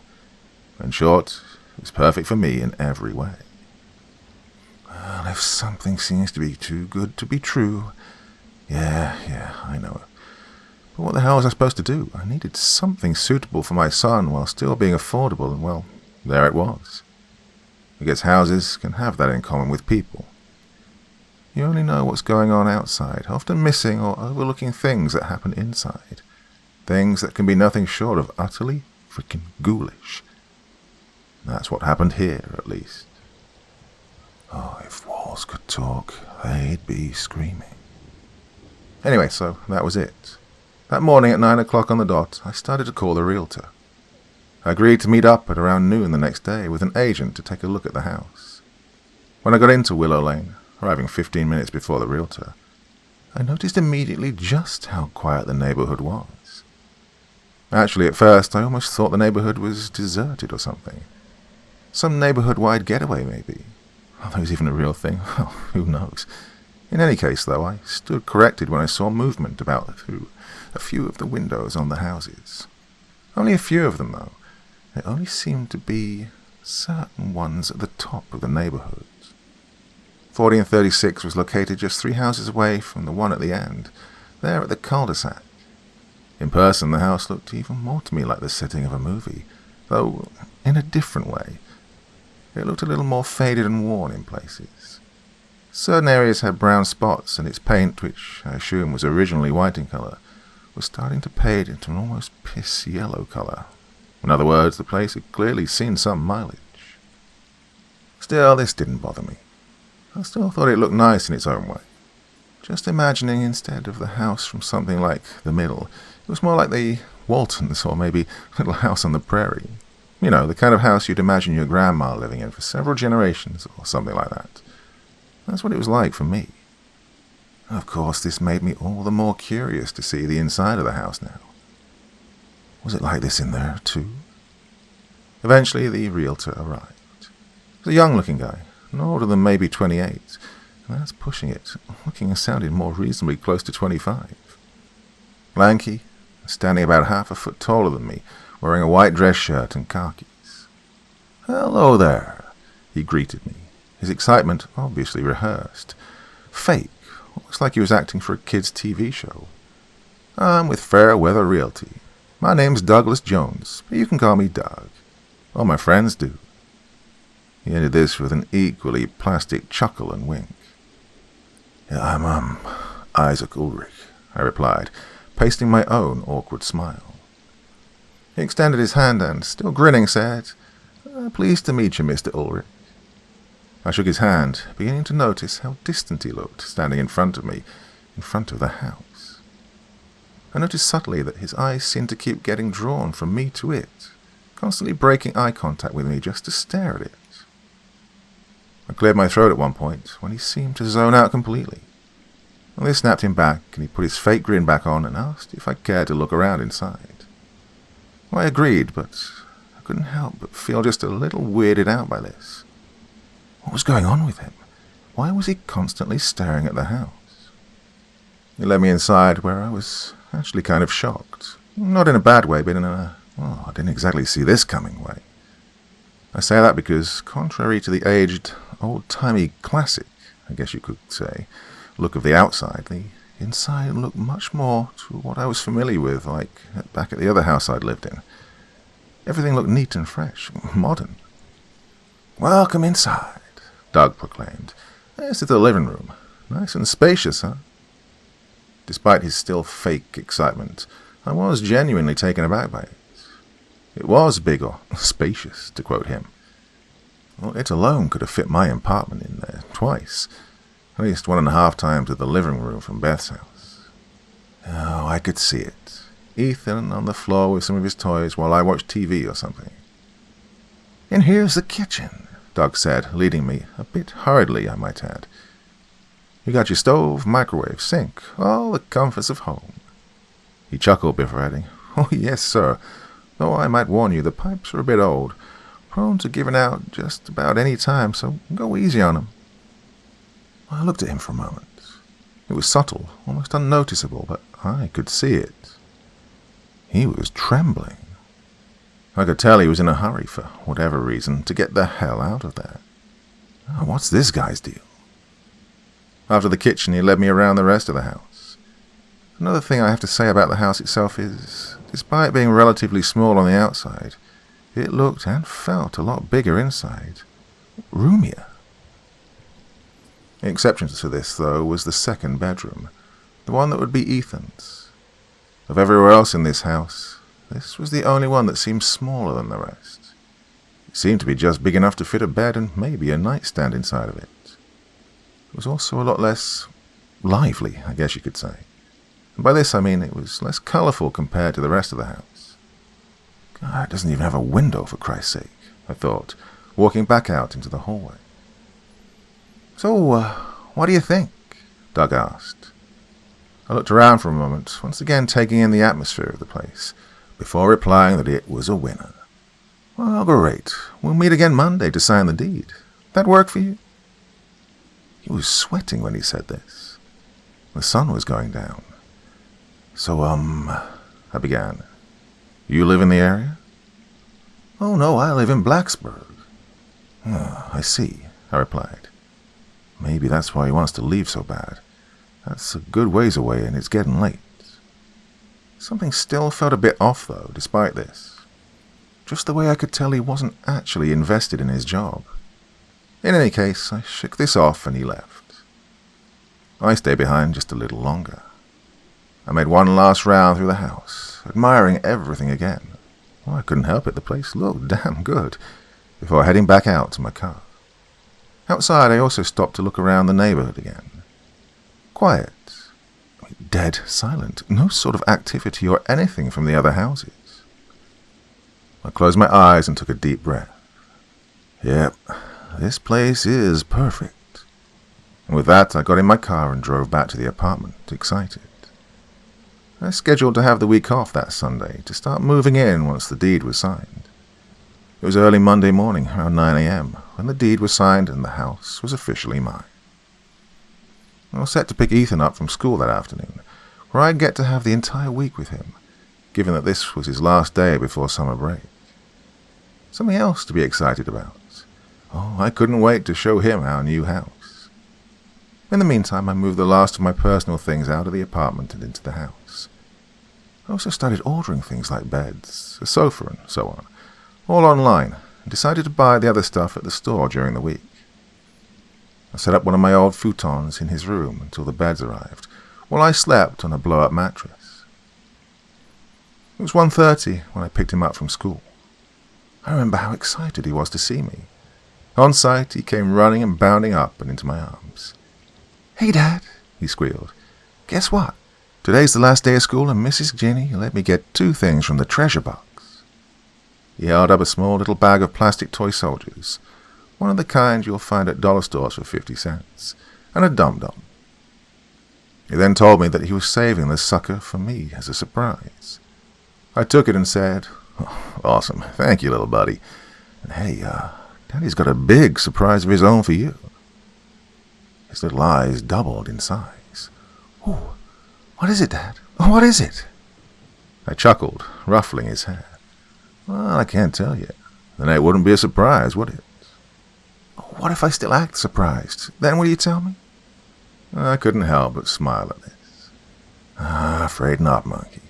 You'll just have to see for yourself when we get there. And he groaned and his face dropped into a bit of a pout. Hey, cheer up, buddy. I promise you'll love it when you see it. He looked at me again, first his eyes still looking disappointed, before starting to smile again. That a boy. Now, let's go. We've got to make a few stops on the way. Oh, can we get McDonald's? I sighed, grinning. How about pizza instead? His eyes bugged out even further at that. I took him shopping with me, letting him pick out certain things for his room. It was around 5:30 that evening when we got back to the house. The sun had just begun to set. Ta-da! I exclaimed. Daddy's got a brand new house. Well, his face flushed with wonder at seeing it for the first time. Wow, it's huge, he squealed. Yep, and it's all ours. You'll even have your own room. Well, he just about lost his little head at that. He started fidgeting, trying desperately to hurl himself out and to the house. Hey, hold on, buddy, I'm coming, I said, going around to let him out. When we got inside, he started running through the house. It's even bigger inside, Dad, he shouted from the hallway. While he explored the house, I carried the stuff from the store in. I showed Ethan the bedroom that would be his. What do you think? Cool, huh? He looked at it for a moment, puzzled. What's wrong, buddy? Well, he didn't say anything, just kept looking at the room. Ethan? He looked at me. Daddy, why is the room so scary? I frowned. Yeah, what do you mean? He pointed to the room. It's dark and small in here. I don't like this room. I looked at the room again. I couldn't exactly blame him. Somehow it did look even more claustrophobic than it did last time. I couldn't tell at the time, but for a moment I actually felt something off about the room. Something weird, something scary, I guess, quoting Ethan. Looking back, I think I even remember, for a brief instant, feeling the temperature of the room actually drop somehow, making mine and Ethan's bodies break out in goosebumps. I shook my head and smiled, ruffling his hair. Well, maybe we can brighten it up with all the new stuff you got from the store while we wait for the pizza to get here. He kept staring at the room. I went into the kitchen and started unpacking some of the other stuff while ordering, calling the number for the Pizza Hut nearby. Well, it was Ethan's favorite, and I had coupons. I ordered 3 large pepperoni pies and was in the middle of placing the order for the garlic bread when I heard it. It was soft, though, almost unnoticeable, but I could hear the sounds of whispering. Part 2.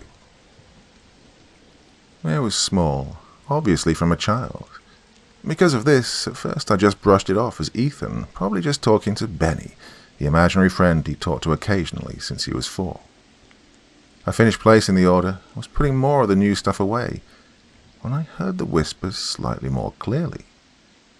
I noticed then that it definitely wasn't Ethan's voice. For one thing, it was a lot softer than his, a little girl's voice, who, though, was obviously anybody's guess. Then I heard others joining in, creating sort of a jumbled mix of whispering kids' voices. And, of course, I couldn't tell what any of them were actually saying. Ethan, I called out. That you, little buddy? Nothing. Again, I knew it wasn't his voice, but at the same time, whose was it? There wasn't anyone else in the house.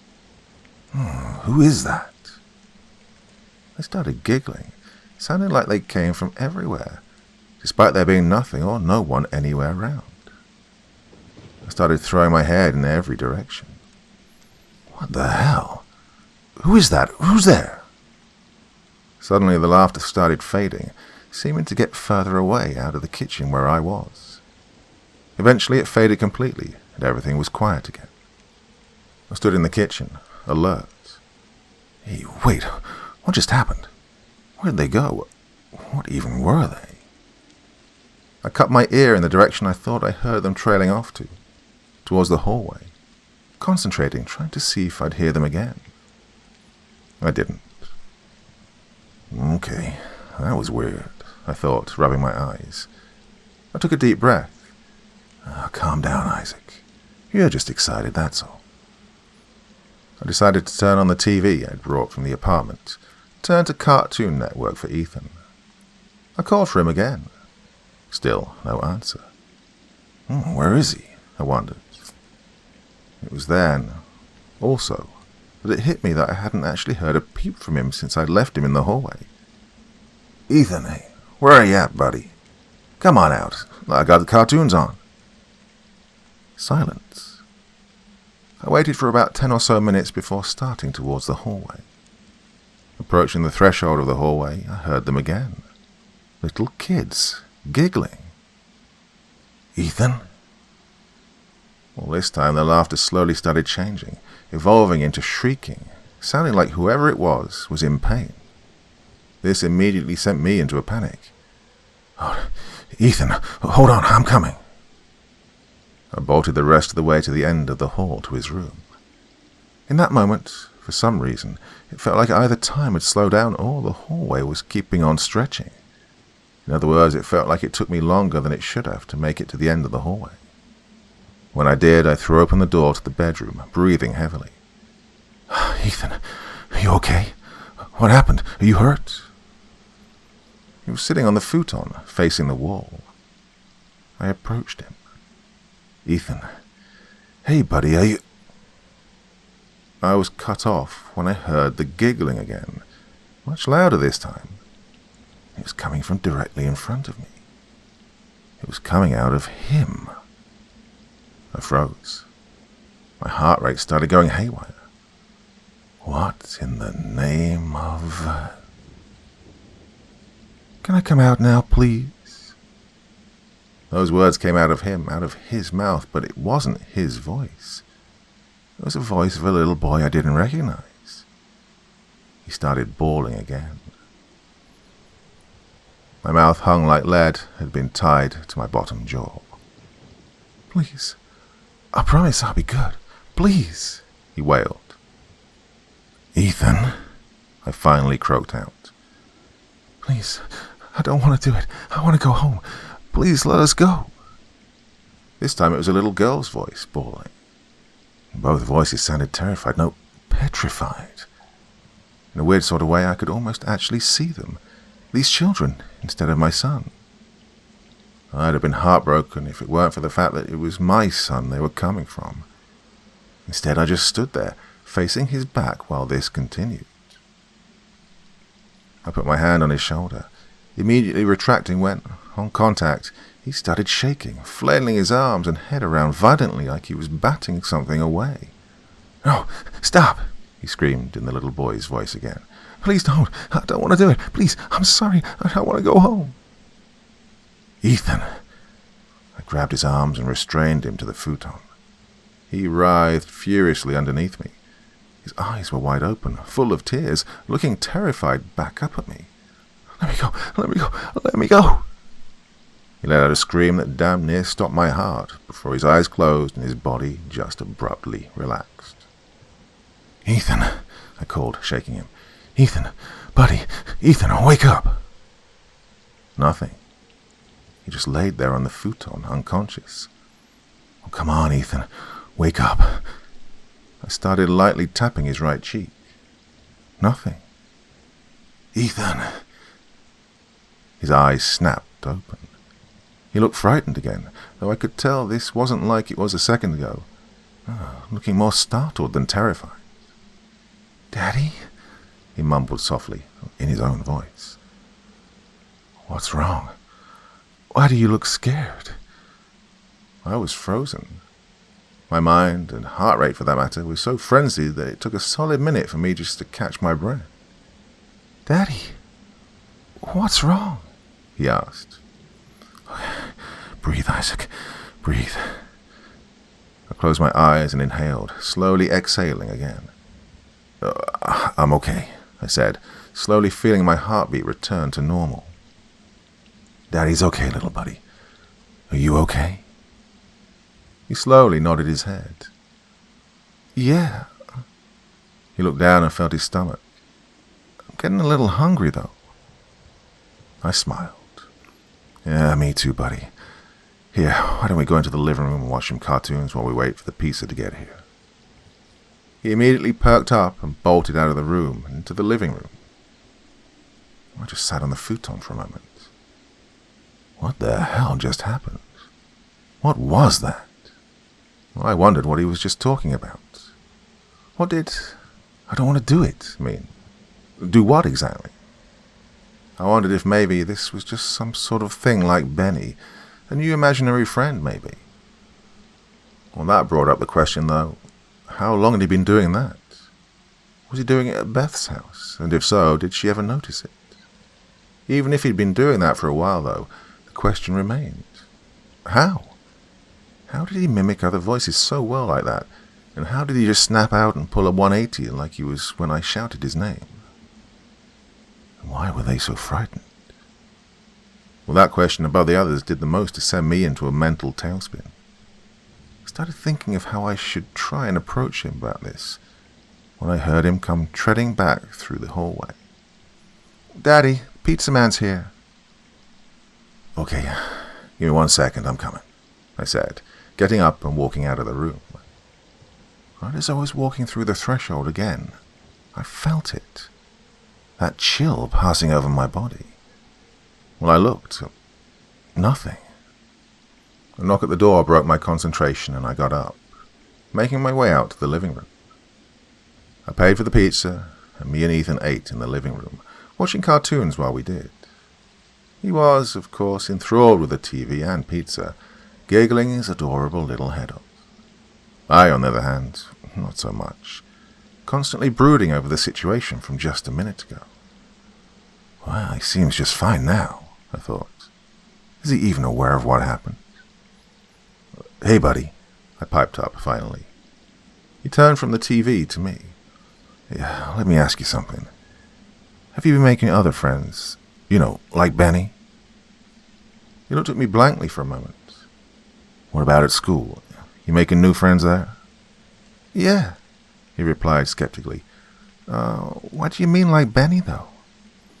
Well, you know, you got your friends at school who everyone can see, right? He nodded his head. Well, then you have Benny who only you can see.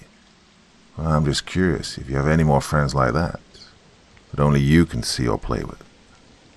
He looked puzzled for a moment before resting his chin on his hand like he was thinking, pondering something. Well, he began, not really. They don't want to play with me or Benny.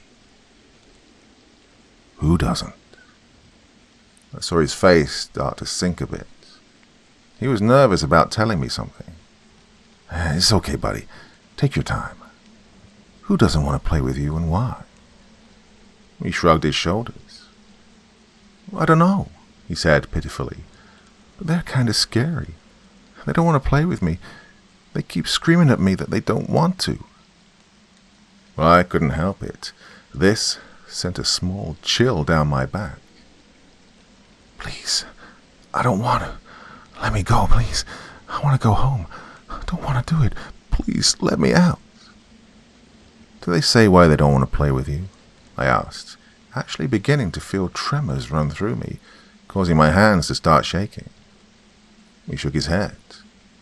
I could see on his face that my questions were making him more and more uncomfortable. How are they scary? He shrugged. I don't know, they just look scary. They're covered in boo-boos, like really bad ones. Some of them don't even have eyes. I see, I replied. Well, this made me grow more and more nervous. Why was he imagining this? Are they mean to you? I don't know, he said, anxious. I knew I couldn't keep pushing him much further about this. Well, not really, I guess, but they really look scary. They're always screaming and crying. They say I have to go into the closet with them because they're always lonely. I told him to go away, though, that I don't want to play with them. He looked down at the slice of pizza in his hand and asked if he could stop talking about this, about his friends that only he could see. I smiled and said of course, and we both went back to watching TV. Obviously, though, whether or not the conversation continued had no bearing whatsoever on the anxiety buzzing frantically in my head. I was worried, to say the least. How was I supposed to feel about what I'd just been told? Okay, yes, Ethan was 7 years old. We all had active imaginations back then, right? Hell, I remember when I used to run around in my backyard at his age, playing cowboys and Indians with imaginary friends myself, a habit that lasted until I was almost 11. So sure, no real shocker there. At the same time, though, I'm sure most can agree that there's a pretty big difference between running around fighting imaginary bad guys or something like that, and being tormented by what I could only imagine were mutilated people. Not only that, but when you play with imaginary friends, you didn't typically turn into them, right? I mean, they were just there, only seen and or heard by you. But that's not what happened here. Who or whatever was in that bedroom wasn't Ethan. It was an entirely different person, people in fact, which started to lead me to wonder if Ethan might not be suffering from some sort of personality disorder. And this brought me back to the aforementioned question. Had he ever had incidents like this before? Of course, even if that were the case, then why was the room so cold all of a sudden? And then the giggling. Eventually, despite being so caught up in thought that even the sounds from the TV became little more than white noise in my head in the background, I managed to catch sight of the time, reading 1:45 in the morning, out of the corner of my eye. Hey, bedtime, little bit. I stopped, seeing the little monkey curled up on the floor, fast asleep, his face covered in pizza sauce. I couldn't help but snicker a little at this. He looked adorable, curled up like he used to when he was a toddler, laying across my chest. I gently picked him up and carried him into his bedroom, laying him across the futon. I knew something was up again as soon as I entered that room, because the entire room felt like I just walked into a freezer. My hair stood up all across my arms and the back of my neck. Oh, what the hell? Why is it so cold in here? Did the thermostat go out or something? After laying him in the bed, I went and checked the thermostat. It read 75 degrees. What the fuck? I decided to crank up the heat to 80, despite, it being summertime. Plus, nowhere else in the house was cold like this, which forced me to strip to nothing but my boxers, and even then I was sweating like a damn pig. I then headed to bed myself. Just before closing the door to my room, though, I heard a small, pitiful voice bawling. I stole a quick glance behind me where I'd heard it coming from. Nothing. I yawned. There's nothing there, Isaac. Just go to bed. I turned and shut the door behind me. All night, faintly, I could hear it. The sounds of children crying.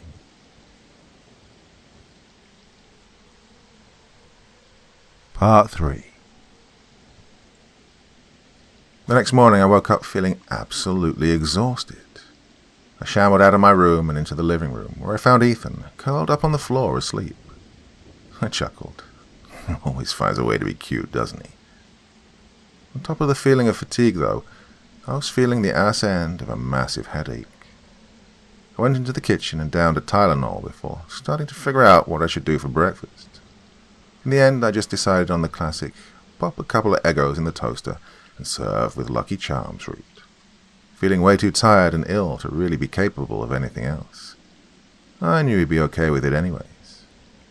He woke up about a minute before the waffles were set to pop in the toaster and came trotting into the kitchen, looking every bit as fatigued as I was. His skin actually looked whiter than usual, paler, with dark grey bags under his eyes. I could tell he didn't sleep well last night. "Hey there, monkey," I said as cheerfully as I could manage. He groaned in response. "Hey, you okay? How'd you sleep?" "They kept screaming at me, Daddy," he whimpered. "They wanted me to go into the closet. They wouldn't leave me alone. I couldn't sleep, so I came into the living room where they couldn't follow me." I pulled the waffles from the toaster and fixed his breakfast. As I did this, I started thinking again about the incident from the previous night. I thought again about the theory of Ethan possibly having some sort of mental disorder. I wondered then if it wasn't him I heard just before going to bed. We ate in silence, both of us feeling too exhausted to think of anything else to say. Afterwards, Ethan went back into the living room, turning on the TV to the cartoons. I decided to go into my room and call Beth, at least answer one of my questions. She, of course, sounded none too thrilled to be hearing from me. Trust me, the feeling was pretty mutual. Things were pretty messy when we split. I asked her, calmly as possible, if she'd noticed anything off about Ethan or his behavior while with her, to which she responded by telling me that she hadn't, as well as adding that even if such a thing were the case, that I'd be more knowledgeable if I were around more often. Ah, bitch, not my frickin' fault when I've been trying to find a new place, plus paid child support out the ass because you decided to split. I closed my eyes and took a deep breath, sucked this down, gritted my teeth, and thanked her for answering my question before hanging up. Well, at least now I know things haven't been weird with him before now, I thought. I figured this would likely have ruled out any theory of mental disorder, at least for the time being. Of course, this wasn't a whole lot of relief because now I was back to having no answers or explanations at all. That, and it also sent my head spinning about the sounds that I'd heard, before and after the episode with Ethan. Well, I didn't ponder much longer on this. I couldn't. I had to start getting ready for work, being due in just over an hour. I took a quick shower and got dressed. I called my mother to come watch Ethan for me. Fortunately, she didn't live that far away from Willow Lane, and she was there in 5 minutes, arriving right as I'd gotten my shoes on. I left some money for food and told her I'd be back around 10 o'clock that night, and asked to have Ethan in bed when I got home. Well, I ended up being 5 minutes early to work. A real first for me, usually being 5 minutes late. To be fair, though, I usually end up leaving late anyways. And because of this, I was able to hang around with Eddie and a few of the other yahoos in the break room around the coffee pot before my shift started, and I had to be in my office. Well, this was how I'd first hear of Silas Caines. See, Eddie was a huge sucker for spooky shit. True crime, serial killers, cryptids, ghosts, you name it. He was into it all. He claimed he and his dad actually had a close encounter with an alien when he was little. In other words, the guy would have fit right in on an episode of The X-Files as David Duchovny's body double. He was amusing to listen to, though. Oh, anything to make a 10-hour office job more interesting, right? Anyway, so he was talking about some old urban legend he'd read about kids that went missing in a local neighborhood. So the stories say, I heard him begin. Kids who were outside alone after sundown went missing. No one's ever found them. Police have apparently been searching for 3 years now since it first started happening back in 2019. You ever have any suspects? Kincaid, one of the other unfortunate desk jockeys like me, asked. Only one so far. This curmudgeon named Silas Caines. Dude was basically the poster boy for crotchety old geezers. Said he had a nice house, though. This is where I came in. Did he do it? I asked. He grinned, shrugging his shoulders. That's just it. It was never proven. See, people tried to sick the cops on him. They were convinced he did it. Well, how? Did he confess? He shook his head. No one saw him or found any evidence? His grin grew now, becoming excited. I'll admit I was actually interested. Again, anything to get me in a good mood before I'm stuck the rest of the day at my desk, right? Well, especially after the rocky morning start. Nope, and nope, he proclaimed eagerly. And see, because of that, cops had to drop him from the radar. But the kids kept going missing. How? Kincaid asked. Wouldn't the parents have kept the kids inside or something? Believe it or not, I was actually 2 seconds from asking this same exact question myself. Well, that's the kicker, see. At the time, folks weren't big on locking their doors at night. Also, when it got hot, they tend to leave their windows stay open to avoid having to screw with the thermostats. You know, summertime and the raising of the gas bills and all. So, obviously that meant whoever it was had easy access inside the houses too. I said, finishing his conclusion. He pointed and clicked his tongue at me. Kincaid then asked him what exactly happened to Silas Caine. Well, like I said, everyone thought he was the one doing it. Some even went so far as to say he'd perform human sacrifices to demons or some crazy shit like that. But again, nobody actually saw anything. Nobody actually knew. Because of this, police couldn't issue any kind of arrest warrant or even a search warrant. So folks got desperate and took matters into their own hands. One day, on one of supposedly very few occasions he did actually decide to leave his house, one of the residents jumped him, demanding to know where the kids were. When he wouldn't, or maybe couldn't, spill his guts, well, he slid his thumb across his neck like he was slicing it. Me and Kincaid looked at each other. Like I said, I was intrigued. Him, not so much. So what? Some fucker plays hero and beats an old man to death. The end. He said this with a look of complete disbelief plastered on his face. No, Eddie replied, his excitement not impeded in the slightest by Kincaid's uninterested skepticism. Well, for a time, yeah, it was, sure. But see, that's where things get interesting. One night, about a year and a half later after old man Caine bit it, guess what? Another kid gone. Kincaid scoffed. I asked how. He shrugged in vain. No one knows. No one saw anybody or anything, so... He trailed off. Let me ask you something, Ed, Kincaid chided. Do you actually hear yourself when you make this shit up? I'm not making any of this up, Eddie replied. Here, I'll show you. He pulled out his phone and opened Google to the article in question. It was from an unlisted forum with a headline reading, Mysterious and Strangest Crimes. Below this was a string of news articles about kids disappearing back in 2019, and even continuing well into 2021. It was when I got a closer look at the articles that my heart was sent pounding again. Hey, can you send me a link to these? I asked, growing nervous. This didn't go unnoticed by him and Kincaid either. What's wrong, Ulrich? You're looking spooked. Don't tell me this dingbat's little campfire story is getting to you, Kincaid jeered. That's where I live, I said, looking to him, white-faced. That's Willow Lane. That's my neighborhood. He cocked his eyebrow. You're bullshitting. Oh, I'm serious. You know how I was moving, right? He nodded.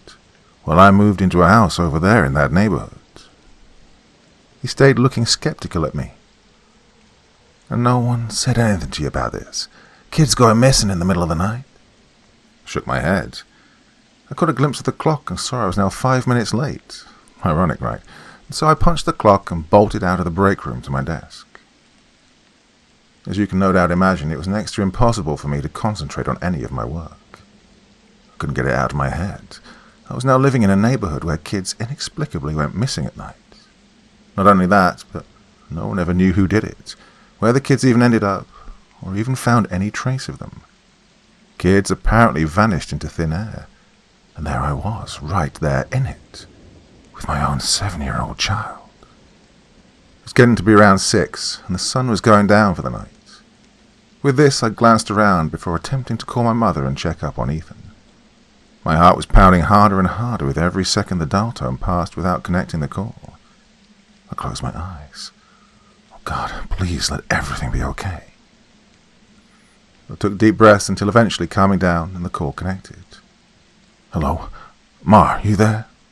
Yeah, I'm here. Okay, good.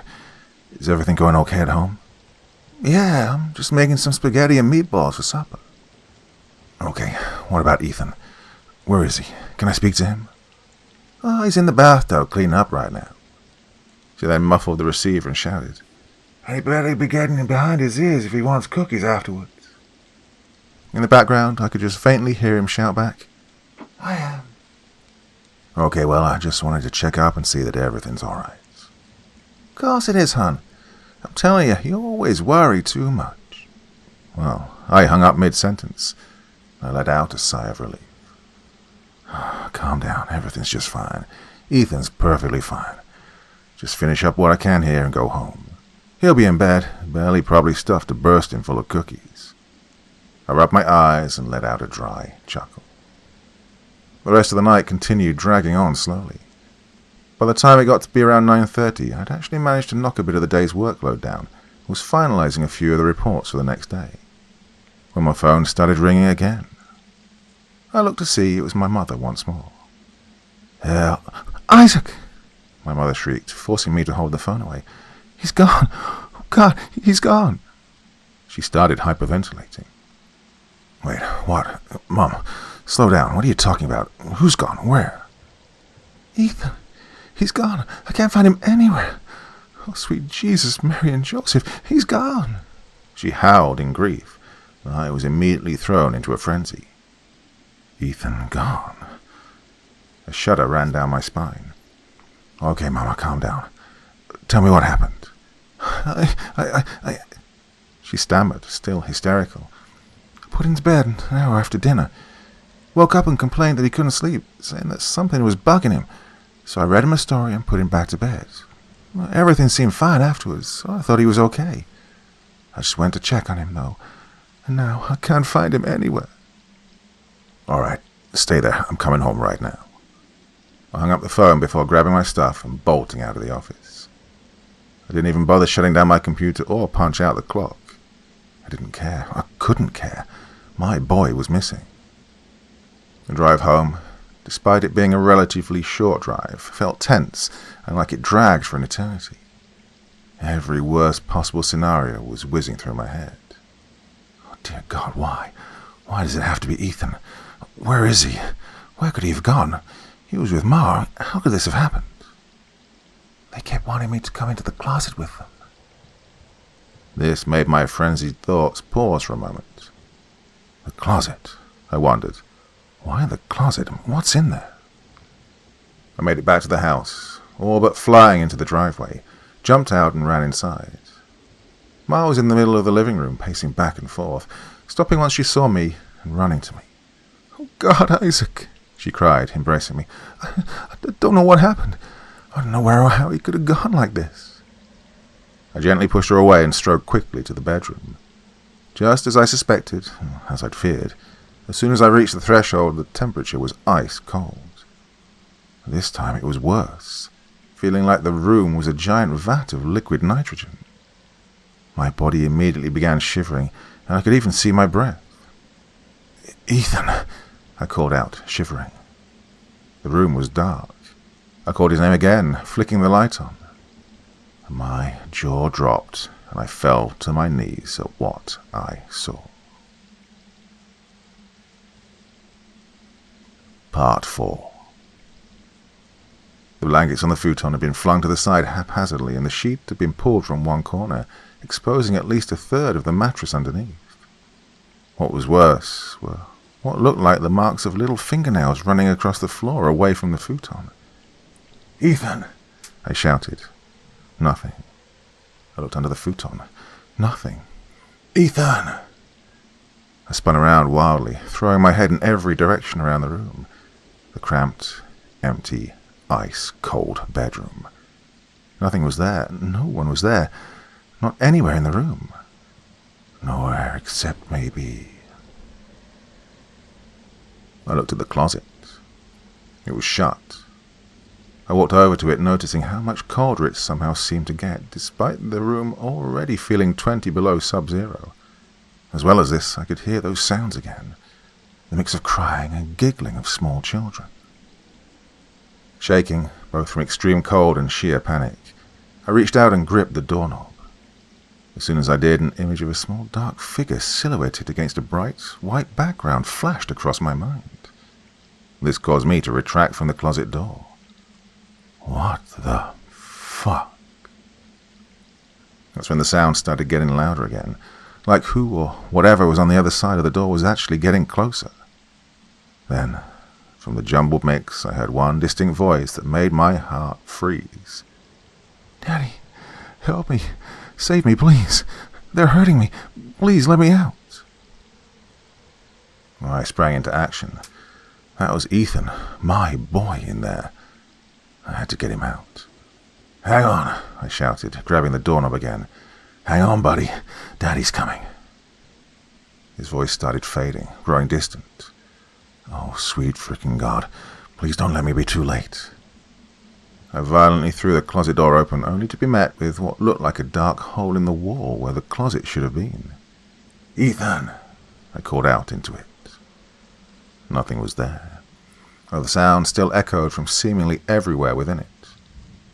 I started hearing the little girl's voice again, sounding just as petrified as Ethan's was a second ago. Please, he's making us do it. We had to do it. He promised to let us out if we did. I stood frozen. Didn't know what to say, what to do. What was she talking about? Who the hell was this, even? I couldn't see her, only hear her pathetic little voice. Then, from deep within the back of the void, a white, glowing orb took shape. It was blinding to look at directly. It was like the sun, only without any sort of dimension or vibrance to it. No personality, just a blazing ball of featureless light. Immediately after taking form, I watched a black, smoke-like mist get sucked into it, immediately becoming swallowed by it. As I watched this happen, the mist stretched and pulled apart as it joined inside the orb. Just before being devoured completely, I saw, one last time, my son's face take shape, looking terrified. I heard his voice cry out, "Daddy!" before disappearing for good. "Ethan!" I screamed, hurling myself through the closet. As soon as I entered where or whatever the hell Twilight Zone kind of place this was, I immediately felt my body become weightless. I opened my mouth, trying to call out for Ethan again, but I couldn't. It was like someone had pushed a mute button on me and I couldn't make a sound. Despite this, I could hear the children's cries continue echoing all around me. They got closer and closer, closing in around me. I couldn't move, I couldn't escape, I couldn't do anything. I closed my eyes. This was it. "Daddy's coming, son," was my last thought. Now what followed is honestly a little hard to explain. It felt like a dream, yet I know it wasn't, at least not in the traditional sense. In any case, it plays a big part in why I'm writing this, why I'm sharing any of this here, a whole year later. So there, floating in the void, unaware of anything anymore, unconscious, I guess, everything became suddenly quiet.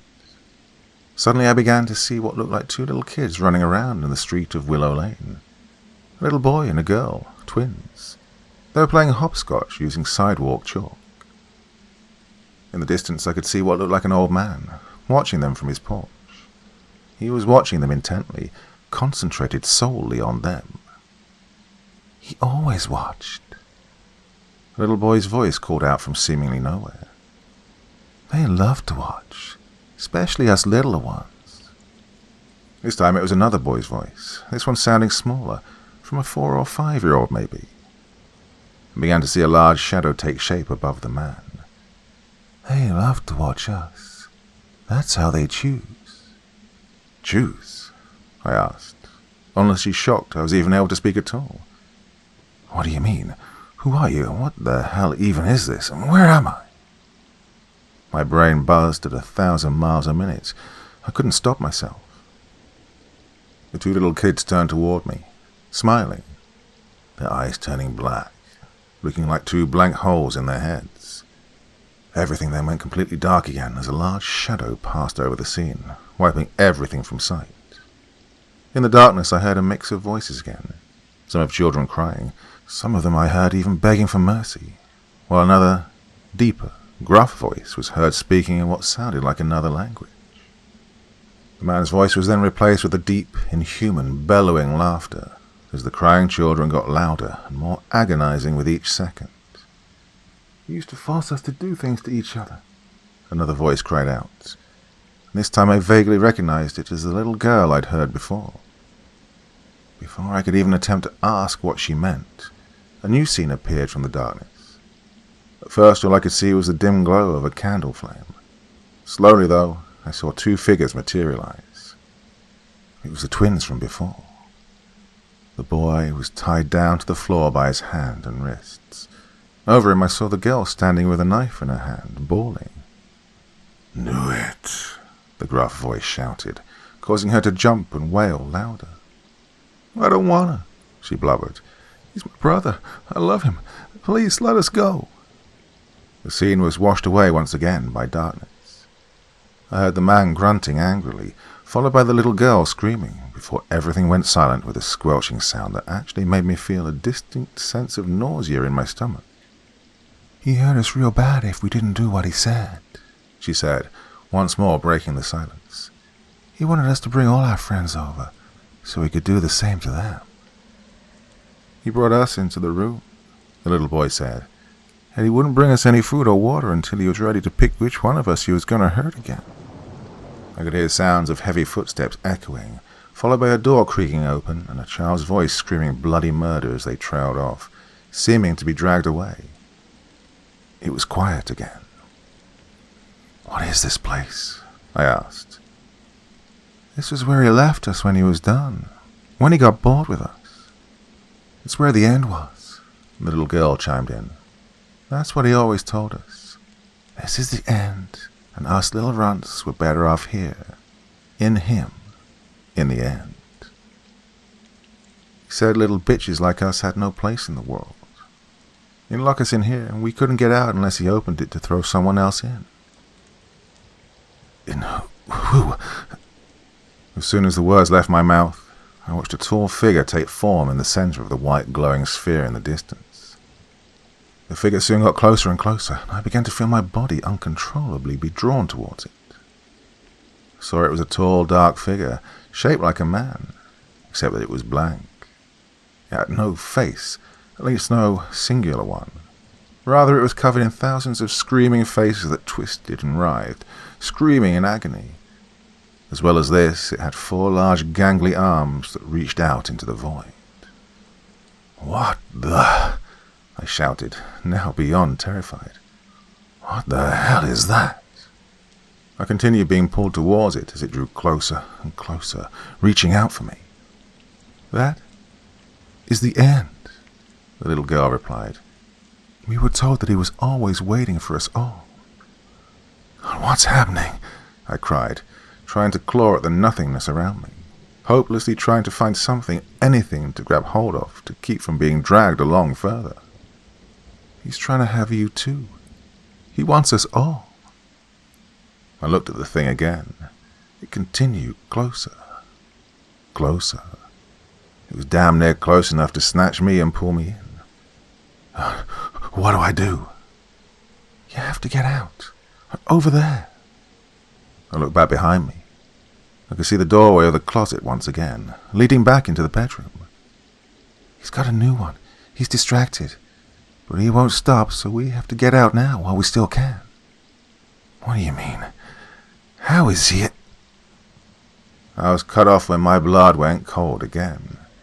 Coming from the figure's shadowy form, I began to hear it. Ethan's voice. "Daddy, save me." "Ethan." I turned and was ready to charge at the thing. I had to get my son out of whatever the fuck that thing was. "Wait, don't," the little boy's voice beckoned. I stopped. "That's my boy. I have to get him out." "You can't. If you do, he'll take you too, and the rest of us." "I can't leave him." My heart was spiking, my muscles were shaking, ready to charge and rip Ethan right out of that thing. Yet I didn't move. I couldn't, for whatever reason, will myself to go through with this. The little girl cried out again. "He's the reason we're able to get out. That's why we begged him to come in, so we could finally get out. We're sorry. We didn't want to, but it's the only way. We have to go." "Not without my son," I screamed, finally finding it in me to charge towards the figure. Its arms outstretched, ready to welcome me into its horrific mass. The screams were deafening as I lunged for it.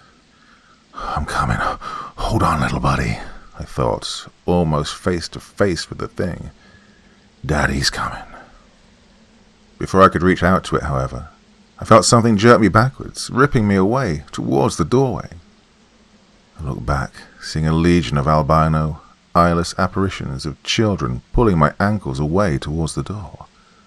"No," I screamed. "Damn it, let me go. I have to save my boy." But they didn't stop. They just stared back at me as they pulled me away. I tried again to stop from being pulled along, to no use. Before I knew it, everything was quiet again, calm. I opened my eyes to see that I was back in the bedroom. Everything was still. I looked around. The room was normal. What happened? Where am I now? Is it over? Where's Ethan? I looked to the closet door again. "Ethan!" I shouted, throwing the door open. Inside was empty. A normal, quiet, empty closet. There was no blinding light, no shadow figure, no ghost children, and no Ethan. I started shouting his name, to the point of nearly tearing my vocal cords, while slamming the closet door open and close repeatedly. "He's still in there. I have to get him out. I have to go back. Make it come back." No matter how much I tried, though, nothing changed. The closet stayed the same, an empty, quiet closet. No ghosts, no void, and no Ethan. "Ethan!" I screamed, crumpling to my knees, burying my face in my hands. I started beating on the door. "Damn it, make him come back. Give me back my son." Nothing changed. No ghosts, no void, and no Ethan. Just silence. I finally curled up on the floor, bawling like I was a little kid myself. He was gone. My boy was gone, swallowed by the dark forever. I'd never get to see him grow up. I'd never get to go to the movies with him. We were going to play at the water park together during the summer. Now that'll never happen.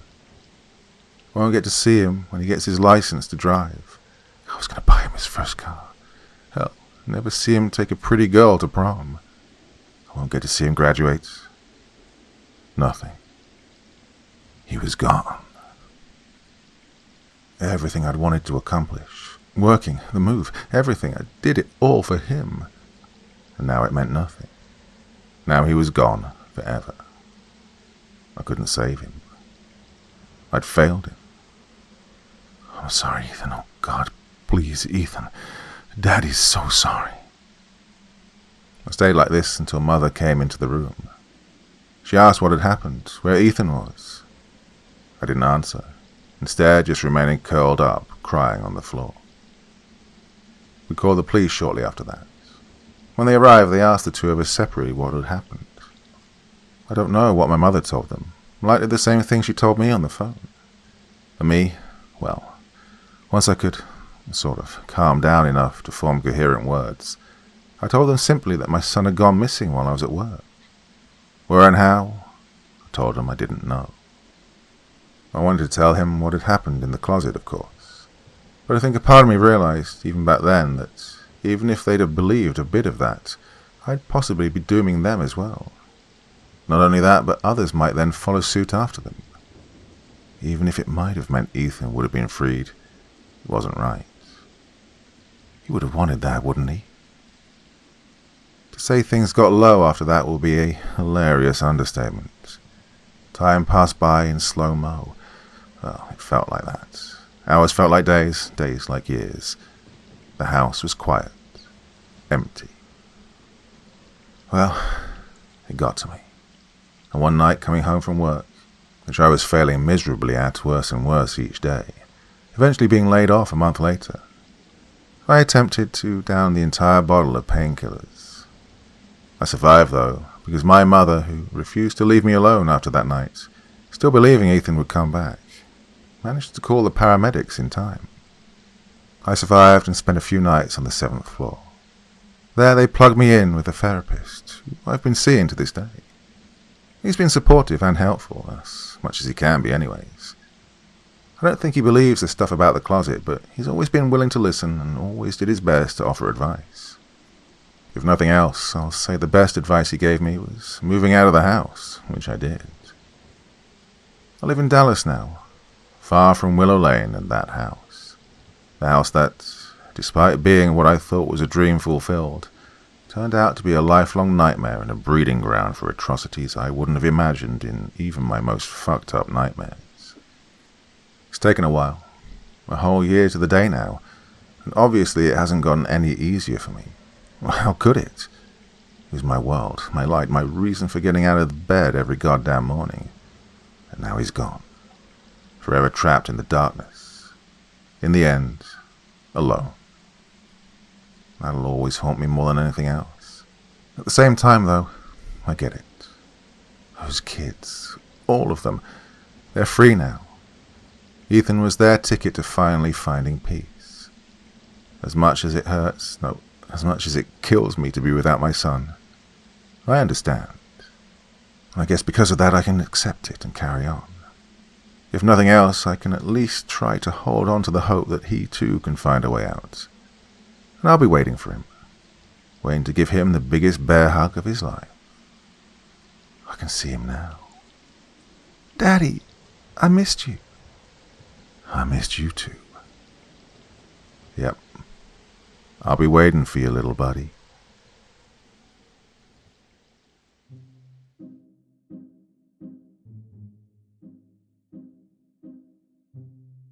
Well, my dear friends, another anthology collection there for you.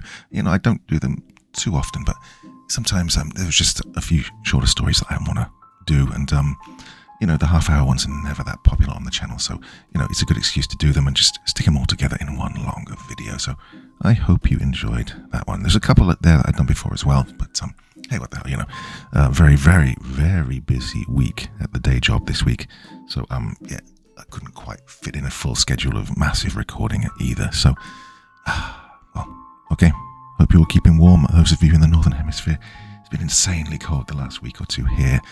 Loads of snow, icy winds and everything. Oof, a bit fed up of it, to be honest with you. But, well, what can you do? Anyway, I will be back again with a podcast tomorrow night, and I'll see you again here on Friday evening. Till then, my dear friends, just remember, these are stories, and you'll sleep well, yeah?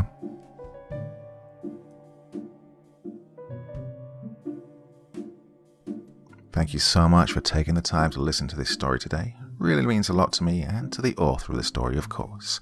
Well, if you want to know more about me, I'm pretty much everywhere on social media. You can find me on Facebook, Twitter, Instagram.